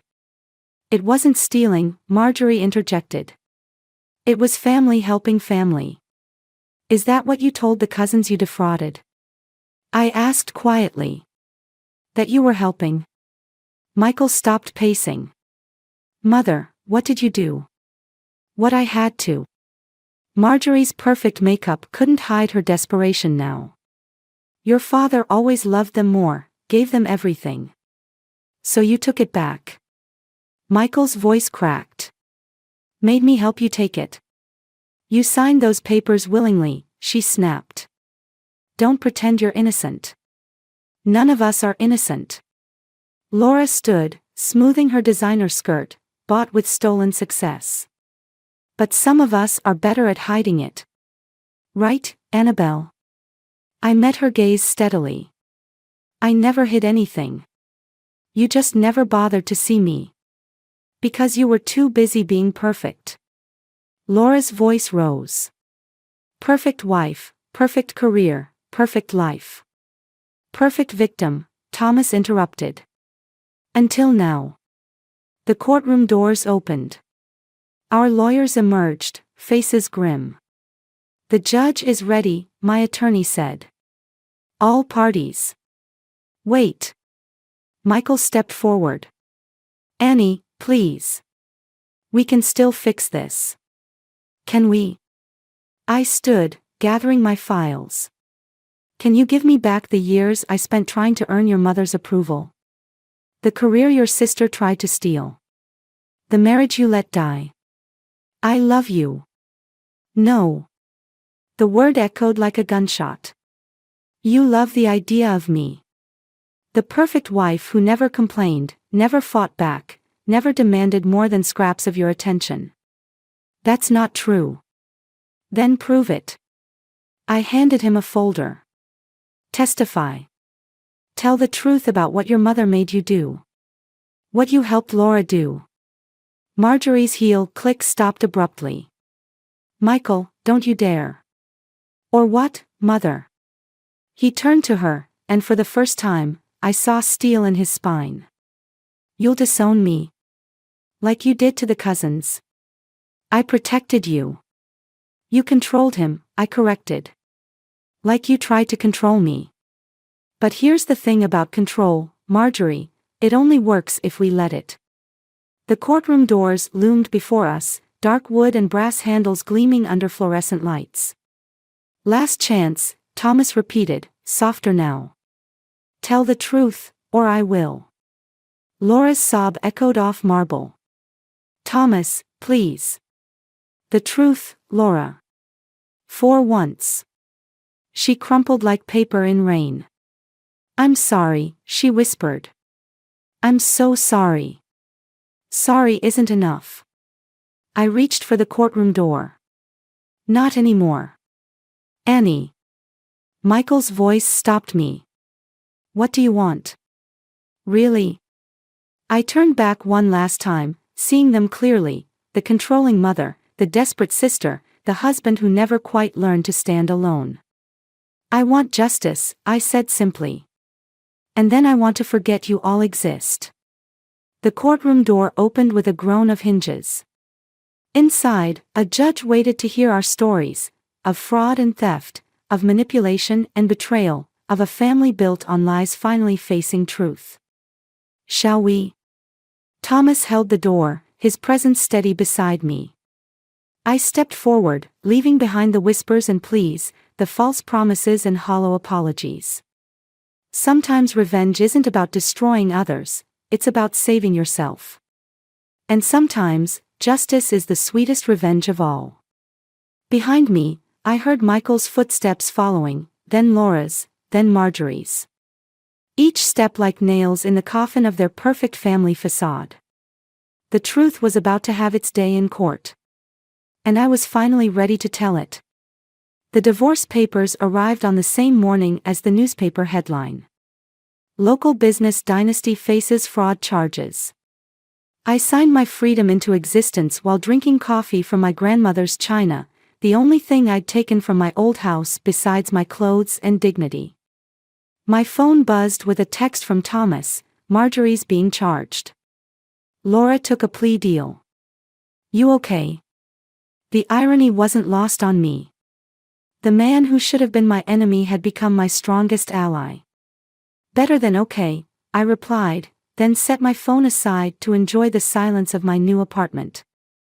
No manipulative mother-in-law rearranging my cabinets. No sister-in-law stealing my work.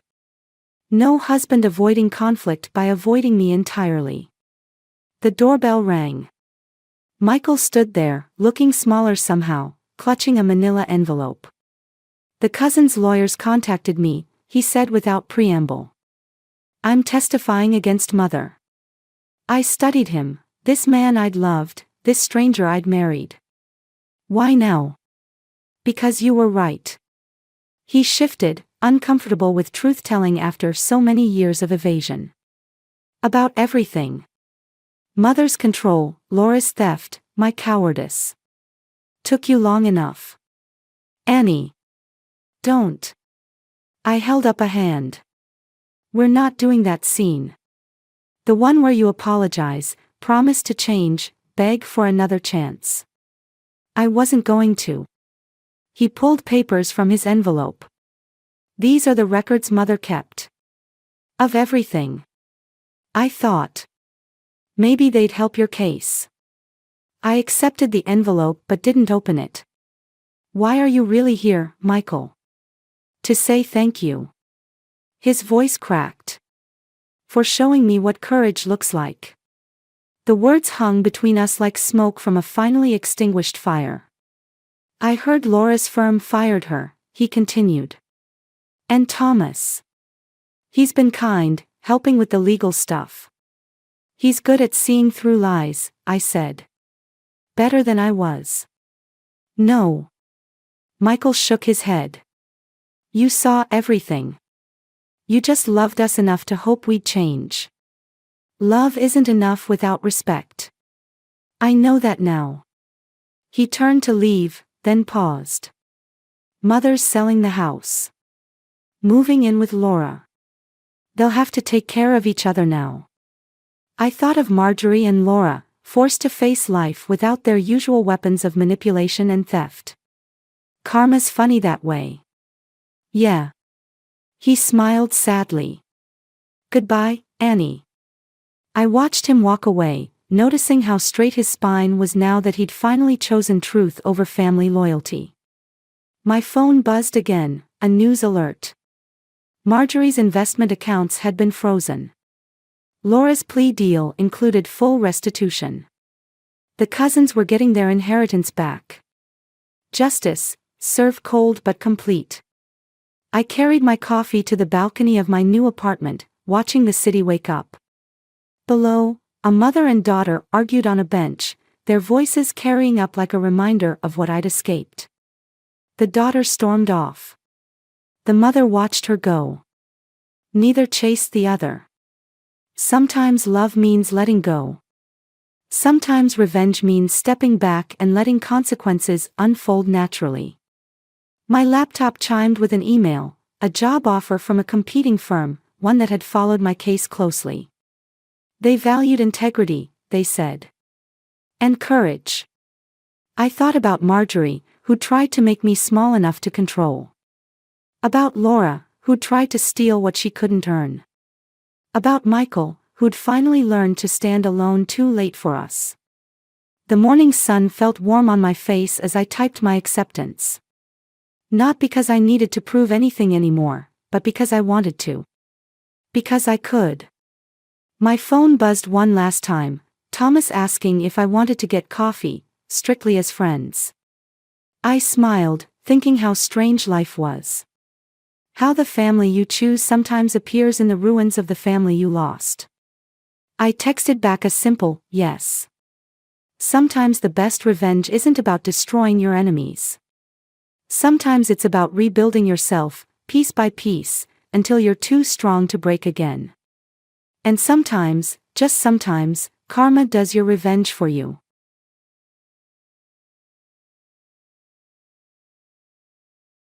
The crystal stemware caught the light just right, creating tiny prisms across the ivory tablecloth. I traced one with my fingertip, wondering how something so beautiful could exist in the same moment as something so ugly.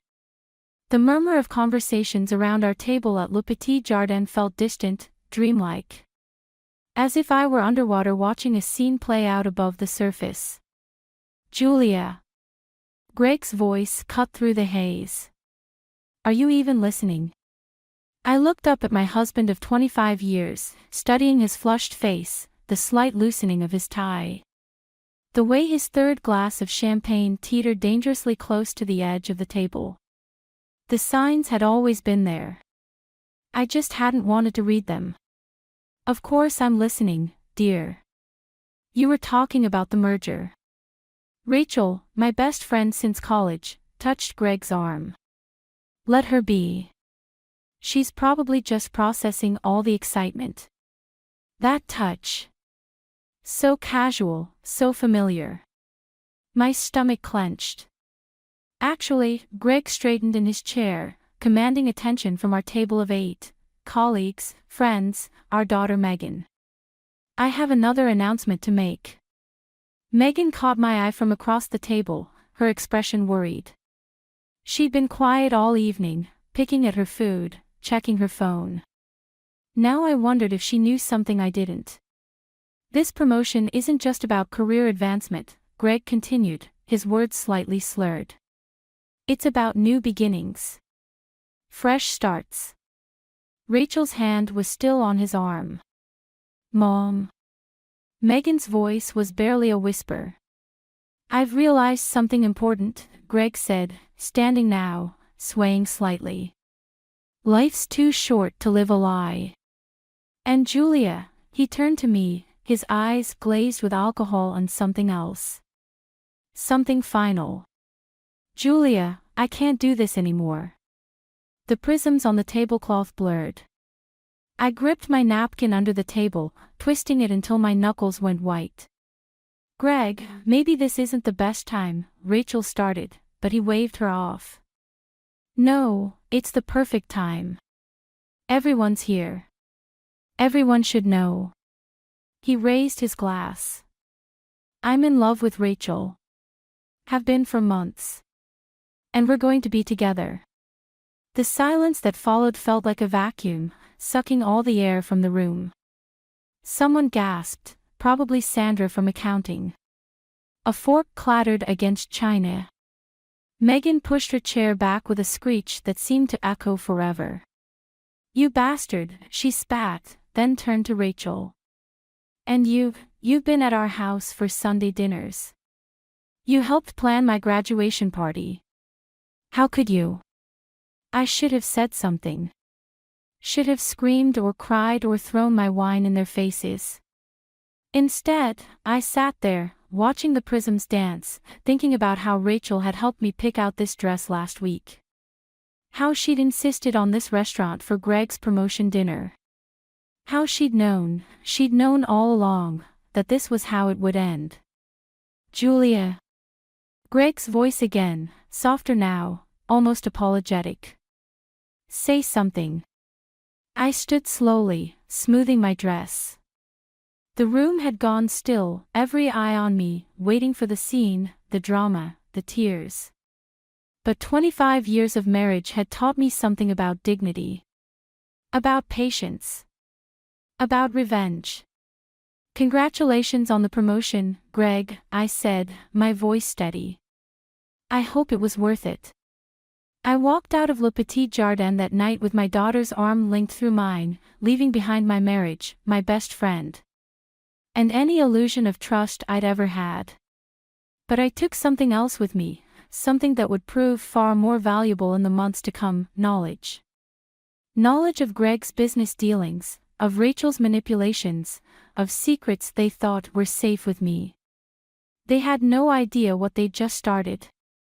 3 days after the restaurant disaster, I sat at my kitchen counter. Staring at an open laptop and a stack of papers that seemed to mock me with their pristine organization. Rachel's handwriting decorated the margins of our shared charity committee notes, little hearts dotted her eyes, for God's sake. 20 years of friendship documented in meeting minutes and event plans. The front door clicked open. Mom. Megan's voice carried through the house. I brought coffee and those almond croissants you like. In the kitchen, I called back, quickly wiping my eyes. Just sorting through some paperwork. Megan appeared, 2 paper cups in hand, her work blazer slightly wrinkled. She took one look at the spread before me and set the coffee down harder than necessary. You're torturing yourself. I'm being practical. The winter fundraiser. Screw the fundraiser. She pulled up a stool beside me. And screw Rachel Carter. Let her organize her own damn charity events. I reached for the coffee, needing something to do with my hands. It's not that simple. These organizations depend on. My phone buzzed. Rachel's name lit up the screen. Don't answer it, Megan said. I answered it. Julia. Rachel's voice was soft, practiced. I've been trying to reach you. We need to talk about the situation with the foundation. The situation. I tasted the words like bitter medicine. Is that what we're calling it? Please. I know you're hurt, but... Hurt. A laugh escaped me, sharp and foreign. Rachel, you helped me pick out lingerie for our anniversary 3 months ago. You told me which wine to serve at the dinner where my husband announced he was leaving me for you. So no, I don't think we need to talk about the foundation. This isn't just about us anymore. There are responsibilities, commitments. Mom, Megan whispered, pointing at my laptop screen. A new email had just appeared, from Laura, Rachel's daughter. I have to go, I told Rachel, hanging up before she could respond. The email was short. Julia, I found something you should see. Meet me at Riverside Park, near the boat rental. 4 p.m. today. Come alone. Please don't tell my mother. It's probably a trap, Megan said, reading over my shoulder. Rachel's using her own daughter to manipulate you. I thought about Laura, how she'd looked at the restaurant that night, horrified, ashamed. How she tried to catch my eye as I left, but I'd been too shocked to acknowledge her. I'm going. Then I'm coming with you. No. I closed the laptop. Laura specifically asked me to come alone. She's caught in the middle of this too. That's exactly why you shouldn't trust her. Mom, think about it. Dad and Rachel have already shown they're capable of anything. What if? The doorbell interrupted her. We both froze. Through the front window, I could see Greg standing on the porch. Shifting from foot to foot like he used to do when we were dating, and he'd show up unannounced with flowers and apologies for being late. I'll get rid of him, Megan started toward the door, but I caught her arm. No. I need to handle this. I straightened my shoulders, smoothed my hair. Would you mind giving us a minute? Megan's jaw clenched, but she nodded. I'll be upstairs. Yell if you need me to call the police. I opened the door just as Greg raised his hand to ring again. He looked terrible, unshaven, shirt wrinkled, eyes bloodshot. Julia, he said, I need your help. Funny how that works. He glanced past me into the house. Can I come in? Please. There's something you need to know about Rachel. About what's really going on. I should have slammed the door in his face. Should have told him to take his secrets and his guilt and his problems back to his new life with my former best friend. Instead, I found myself stepping aside. Sometimes the path to revenge requires walking straight through hell. You have 5 minutes, I told him. Make them count. The flash drive felt impossibly small in my palm, such a tiny thing to contain so much destruction. Laura had been right about everything. The financial records, the doctored reports, the private emails between Rachel and the board members. It was all there, wrapped in a neat digital package. I sat in my car outside Riverside Park, watching the sun sink behind the city skyline. Laura's words still echoed in my head. Mom's been planning this for over a year. The promotion, the affair, it was all calculated. She needed Greg's position to access certain accounts, and she needed you out of the way. My phone buzzed. Greg again. His revelation yesterday about Rachel's involvement in his company's offshore accounts had been the first piece. Laura's evidence was the second. Now I had to decide what to do with this knowledge. A tap on my window made me jump. Megan stood there, arms crossed. "I followed you," she said after I rolled down the window. "And before you lecture me about trust, remember who just had a secret meeting with Laura Carter. Get in." She circled around and slid into the passenger seat. "So?" I handed her the flash drive. "Your father's not just a cheater. He's a criminal. And Rachel's been orchestrating everything." Megan plugged the drive into her phone, her expression darkening as she scrolled through the files. "Holy shit. These transfer amounts. Mom, this is serious money laundering." "I know. We have to turn them in. It's not that simple." I gripped the steering wheel, knuckles white. "If this goes public, your father goes to prison. Rachel too." "Good. And what about Laura? She betrayed her own mother to get us this information. If Rachel finds out." A black SUV pulled into the parking spot next to us. Rachel stepped out, her designer heels crunching on the gravel. "Shit," Megan whispered. Rachel tapped on my window, her smile sharp as a blade. "Julia, darling. We need to talk." I lowered the window an inch. "I have nothing to say to you." "No. Not even about the interesting conversation you just had with my daughter." Her smile never wavered. "Or about the files you're currently in possession of." My blood ran cold. "How did you?" "Laura's a good girl, but she's terrible at covering her digital tracks. Now, why don't we discuss this like adults? There's a lovely wine bar around the corner." "Go to hell," Megan snapped. Rachel's eyes hardened. "Julia, you have exactly two choices right now. We can handle this privately, or I can make a call that will ensure Greg takes full responsibility for everything on that drive. Your choice." "You'd throw him under the bus?" I asked.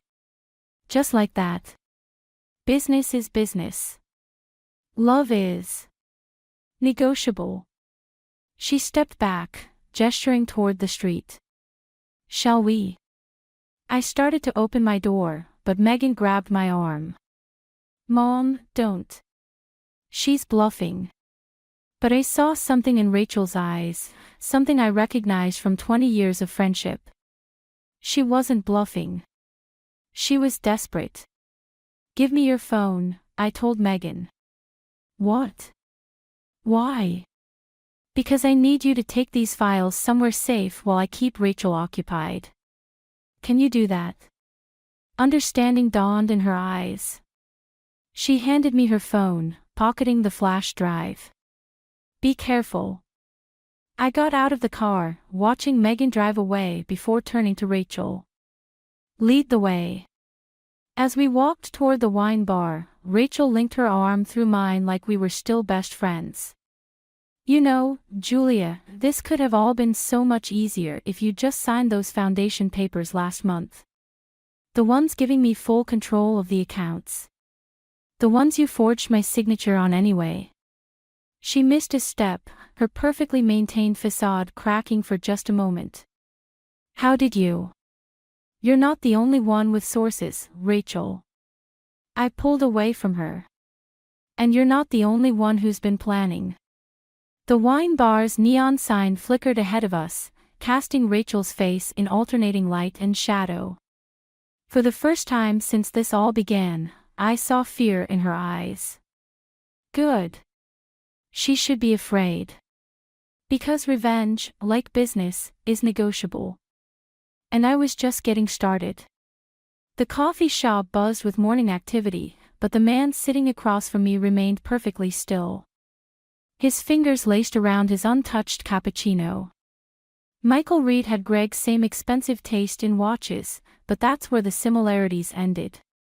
"Your husband cost me everything," he said, sliding a folder across the table. "The whistleblower investigation, the media circus, it was all engineered to protect him. I was just the convenient scapegoat." I opened the folder, scanning documents that painted a familiar pattern. "Rachel's fingerprints are all over this too.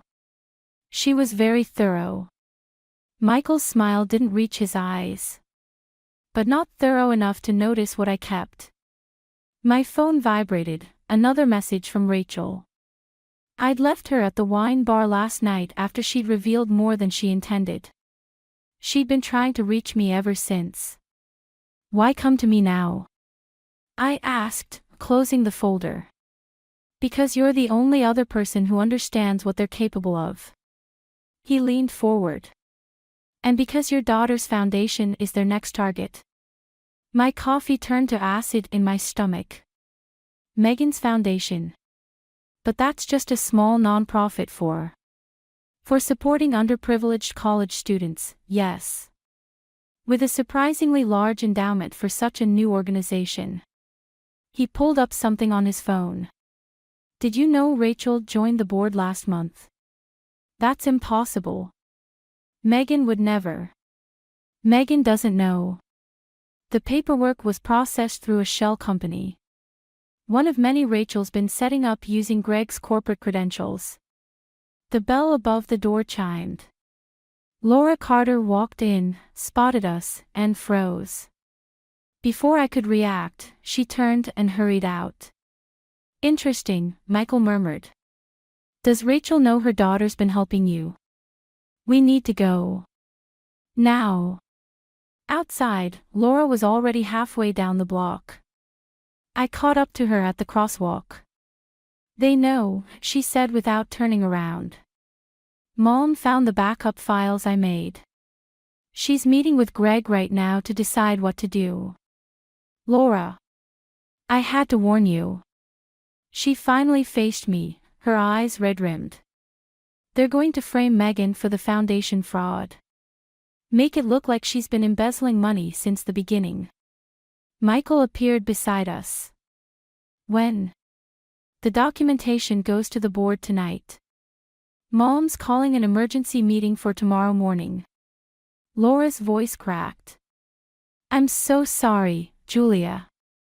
I tried to stop it, but—" "Miss Carter."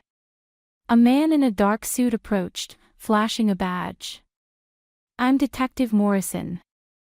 We need to ask you some questions about certain financial irregularities." Two more suits materialized behind him. "Rachel's insurance policy, right on schedule." I stepped between them and Laura. "She's not going anywhere without a lawyer." "Mom's already at the station," Laura whispered. "Isn't she?" The detective's silence was answer enough. Michael touched my arm. "Julia, we need to move fast. If Rachel's already making her play." "Take Laura to Megan," I cut him off. "Get them both somewhere safe. I'll handle Rachel." "Julia. I know what I'm doing." I met his gaze. "Trust me." He nodded slowly, then guided Laura toward his car. The detective started to protest, but I held up my hand. "Detective Morrison, I assume you'd be interested in evidence of actual financial crimes. The kind that make foundation irregularities look like pocket change." He studied me carefully. "I'm listening." "Good. But first, I need to make a call." I pulled out my phone, scrolling to Greg's number. It's time my ex-husband remembered exactly who he married. Because Rachel wasn't the only one who'd been planning for the long game. She wasn't the only one who knew how to manipulate the pieces on the board. And she definitely wasn't the only one willing to burn everything down to win. The difference was, I had nothing left to lose. Greg answered on the first ring. Julia. What? Hello, dear, I said, watching the detective's face. Let's talk about offshore accounts. The police station's interrogation room felt smaller with each passing hour. Rachel sat across from me, her perfect makeup starting to crack around the edges, while Detective Morrison reviewed the document spread between us. So you're telling me, Rachel said, her voice tight, that you've been gathering evidence against your own husband? Against your daughter's father. Fascinating how you still think this is about Greg. Morrison cleared his throat. Mrs. Thompson, Mrs. Carter, let's focus on the foundation documents. Of course, Rachel smiled, all teeth. I'm simply concerned about Megan. Poor girl had no idea what she was getting into when she started this foundation. My phone buzzed, a text from Michael, Megan and Laura safe. But Greg's not at the office or home. Rachel's eyes flickered to my phone. Trouble in paradise. Before I could respond, the door opened. Greg burst in, followed by 2 officers trying to stop him. His tie was loose, his usual polished appearance shattered. You can't do this, he said, looking at me. Julia, whatever you think you know. Mr. Thompson, Morrison stood. This is a closed interview. Interview. Greg laughed, harsh and hollow. My wife is trying to destroy everything we've built. She's using our daughter's foundation to. Ex-wife, I corrected quietly. And I'm not the one who tried to frame our daughter for fraud. Rachel's composure slipped. You have no proof of that. I pulled out my phone, played the recording from our wine bar conversation. Rachel's voice filled the room, and once the board sees those doctored transactions under Megan's signature. Greg's face went pale. Rachel, what did you do? What you were too weak to do yourself. She stood so quickly her chair clattered backward. You wanted power. Respect. I handed it to you on a silver platter. All you had to do was follow the plan. By destroying my daughter. By destroying Julia. She was always in the way, always so perfect, so trusted. Rachel's mascara left black tracks down her cheeks. Do you know what it's like to stand in someone's shadow for 20 years? To watch them take everything you deserve. Morrison signaled the officers. Mrs. Carter, I think we're done here. Wait. I stood. There's something else you should see. I pulled out the final document, the one Michael had given me, showing Rachel's connection to his downfall 5 years ago. Greg recognized it immediately. The whistleblower case, he whispered. That was you. Rachel's laugh turned hysterical. Of course it was me. Michael Reed was getting too close to the truth. Someone had to stop him. And you, she turned to me, you think you've won. You think this ends here? No, I said softly. It ends at tomorrow's gala. Where every board member, every investor, every friend who watched you humiliate me will learn exactly who you are. The officers moved to handcuff Rachel, but she jerked away. Greg, tell them. Tell them about the offshore accounts, about the real fraud. Tell them what you did. Greg looked at me, then at Morrison. 25 years of marriage let me read the defeat in his shoulders before he spoke. I'll cooperate fully, detective. In exchange for immunity for my daughter. Rachel screamed. Actually screamed. As they led her away, she turned back one last time. You'll regret this, Julia. I swear to God, you'll regret this. In the sudden quiet, Greg slumped against the wall. What happens now? Now. I gathered my things, avoiding his eyes. Now I go home to our daughter, who you were willing to sacrifice. And you? You get to live with that knowledge for the rest of your life. Morrison held the door for me. Mrs. Thompson. We'll need you back here tomorrow to finalize your statement. After the gala, I said. There's something I need to finish first. Because Rachel was right about one thing, this wasn't over. The gala would be my final act of revenge, my chance to ensure that everyone knew the truth. But standing there, watching Greg's broken expression, seeing Rachel's mascara-stained face as they led her away, I wondered if revenge would taste as sweet as I'd imagined. Tomorrow would tell. The gala ballroom glittered with false promises, just like the smile I forced onto my face. Michael stood at my elbow, adjusting his cufflinks, a nervous tell I'd noticed over our weeks of planning. Rachel made bail an hour ago, he murmured. Security's on alert, but she'll find a way in. I smoothed my black dress, feeling the USB drive secured in its hidden pocket. She always does. Across the room, Greg worked the crowd, his charm cranked to maximum. Only someone who knew him well would notice the sweat at his temples, the slight tremor in his hands as he lifted his champagne glass. Mom. Megan appeared beside me, Laura close behind her. The board members are all here. It's time. I touched the USB drive again, thinking of the documents it contained. Evidence of not just Rachel's crimes, but Greg's willing participation. The affair had been the least of their betrayals. Mrs. Thompson. A security guard approached. There's a situation at the entrance. Mrs. Carter is demanding to be let in. Let her come, I said. In fact, make sure everyone sees her arrive. The guard hesitated, then nodded. Minutes later, Rachel stormed in, her designer dress slightly wrinkled, her eyes wild. Whispers rippled through the crowd. Julia. Her voice carried across the ballroom. Did you really think this would work? I stepped forward, aware of every eye on us. Rachel, you're making a scene. No, you're making a mistake. She pulled out her phone. Check your email. All of you, check your emails right now. The room filled with the sound of notifications. Michael's face went pale as he read his screen. Julia. I opened my own email and felt the floor drop out from under me.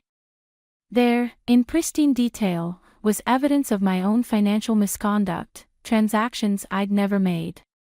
Documents bearing my signature that I'd never signed. Did you really think Rachel's smile was vicious, that you were the only one gathering evidence? That you were the only one with a plan? Greg moved through the crowd toward us. Rachel, stop this. Stop. Oh no, darling. I'm just getting started. She turned to address the room. Ladies and gentlemen, Julia Thompson isn't the victim she pretends to be. She's been embezzling from her daughter's foundation for years. And I can prove it. That's a lie, Megan stepped forward, but Laura grabbed her arm. Mom, Laura's voice shook. What did you do? Rachel's laugh was brittle. What did I do? I protected myself. Just like Julia taught me. 20 years of friendship, and do you know what I learned? Always have a backup plan. I reached for the USB drive, but Rachel shook her head. Go ahead, show them your evidence. But ask yourself, who will they believe? The bitter ex-wife with suspicious financial records, or the concerned friend who uncovered her fraud? The room had gone deadly quiet. Board members whispered among themselves. Greg looked between us, his face unreadable. Julia, Michael touched my arm. We need to. No. I pulled away from him. This ends now. I walked to the center of the room, facing Rachel directly. You're right. I did learn from you. I learned how to watch, how to wait, how to plan. I turned to the crowd. And I learned never to keep all my evidence in one place. I nodded to Laura, who pulled out her own phone. Now, daughter dearest, Rachel's smile faltered. What are you doing? Showing them the truth, Laura said, her voice stronger now. The real records. The ones you kept on your home computer. Rachel lunged for her daughter, but security intercepted her. In the chaos that followed, Rachel's screams, Greg's attempted intervention, the board members' shocked exclamations, I felt strangely hollow. Because revenge wasn't supposed to feel like this. It wasn't supposed to leave me standing in a room full of broken people, watching my daughter witness her father's arrest. Seeing Laura collapse into tears as her mother was led away again. Julia, Michael said softly. It's over. But it wasn't over. The damage was done, the wounds were deep, and the cost. The cost was higher than I'd ever imagined. The question was, could any of us survive the aftermath? The police station's interview room felt colder at midnight. Greg sat across from me, his lawyer hovering nearby, while Detective Morrison reviewed Laura's evidence on his laptop. There's one thing I don't understand, Greg said, his voice hoarse. Why didn't you just turn us in weeks ago? Because this was never about justice. I pushed Rachel's private ledger across the table. This was about truth. The door opened. Rachel stumbled in, escorted by 2 officers, her mascara now completely destroyed. You bitch. You absolute. Mrs. Carter, Morrison warned. Sit down. She collapsed into a chair, as far from Greg as possible. Laura betrayed me. My own daughter. No, I said quietly. You betrayed her. Just like you betrayed everyone else. Is that what you think? Rachel leaned forward. That this is some simple morality tale. Poor virtuous Julia, wronged by her evil friend. Mom, stop. Laura appeared in the doorway, Megan beside her. Both girls looked exhausted, aged beyond their years. Ladies, Morrison started, but I held up my hand. Let them stay. They deserve to hear this. Rachel's laugh was hollow. Hear what? More self-righteous. Hear about Thomas Reed, a new voice said. Michael stepped into the already crowded room. My brother. Greg went pale. Michael, don't. Thomas discovered the first evidence of fraud 5 years ago, Michael continued. Before he could report it, he died in what looked like a suicide. Rachel's composure cracked. That wasn't, I never meant. But you knew, I cut in. You knew Greg had threatened him. You helped cover it up. Just like you helped cover up everything else. Julia, Greg pleaded, you don't understand. Rachel said she could fix it. She promised. I protected you. Rachel screamed, lunging across the table. Officers rushed to restrain her. I protected all of us. And this is how you repay me. Protected us. Laura's voice shook. By destroying lives. By killing someone. Morrison closed his laptop. I think we have everything we need. Wait. I pulled out one final document. There's more. Rachel struggled against the officers. Nothing else matters now. We're all ready. It's not evidence, I said. It's a letter. From Thomas Reed to his brother, dated the day he died. He wrote about redemption, about second chances. I looked at Michael. About how sometimes the greatest revenge is choosing to be better than those who wronged you. The room went silent. Rachel's struggle ceased. So here's what's going to happen, I continued. You're both going to confess. To everything. The fraud, the cover-up, Thomas Reed's death. In return, the DA will consider leniency, not for you, but for the sake of your children. Mom, Megan whispered, you don't have to. Yes, I do. I stood, facing Rachel directly. Because 20 years ago, you were my best friend. And somewhere under all this, you're still Laura's mother. Just like Greg is still Megan's father. Greg's lawyer leaned in to whisper something, but Greg waved him off. What do you want us to do? Tell the truth. All of it. Not for me, not for yourselves, but for them. I gestured to our daughters. Give them that much, at least. Rachel's shoulders slumped. All her carefully constructed defenses, all her manipulations and schemes, crumbled in the face of her daughter's tears. Laura, she whispered. I'm so sorry. I know, Mom. Laura's voice cracked. I know. As Morrison led them away to separate rooms for their statements, Michael touched my arm. Julia, are you sure about this? I watched Greg being escorted out, saw the defeated slump of his shoulders. Remembered the man he'd once been, the man our daughter still needed him to be, despite everything. Revenge doesn't heal anything, I said. I learned that watching you carry your brother's ghost all these years. Megan and Laura huddled together, united in their grief and relief. So what now? Michael asked. I took his hand, feeling the weight of the past few months finally begin to lift. Now we learn how to live with the truth. All of us. Because sometimes the greatest victory isn't in destroying your enemies, but in choosing not to become them. The Foundation's new office buzzed with morning activity. I stood at the window, watching volunteers unload supplies for the scholarship program, Megan's vision, rebuilt from the ashes of scandal. The board approved all the new applicants, Megan said, dropping a stack of files on her desk. 20 students starting next semester. Thomas Reed Memorial Scholarships, I murmured. Michael had insisted on the name, turning his brother's tragedy into something healing. The door chimed. Laura stepped in, carrying coffee and a newspaper.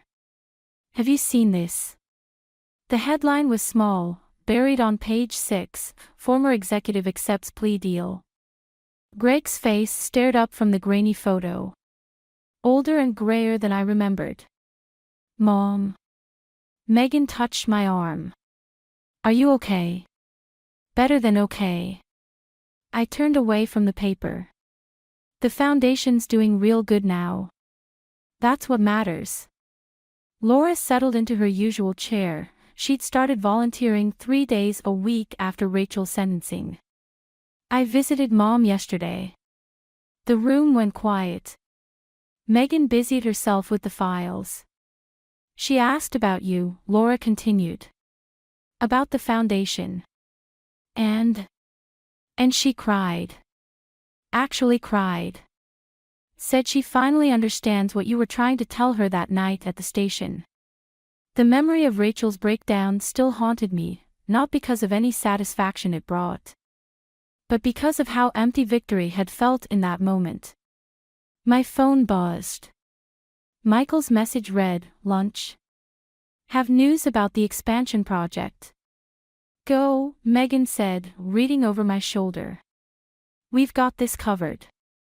I gathered my things, but paused at the door. Laura had moved to help Megan sort applications, their heads bent together over the desk. 2 daughters of broken homes, building something new from the wreckage their parents left behind. Julia. Laura called as I reached for the handle. Thank you. For not letting revenge destroy everything. It nearly did, I admitted. If you hadn't found those files on your mother's computer. No. She stood.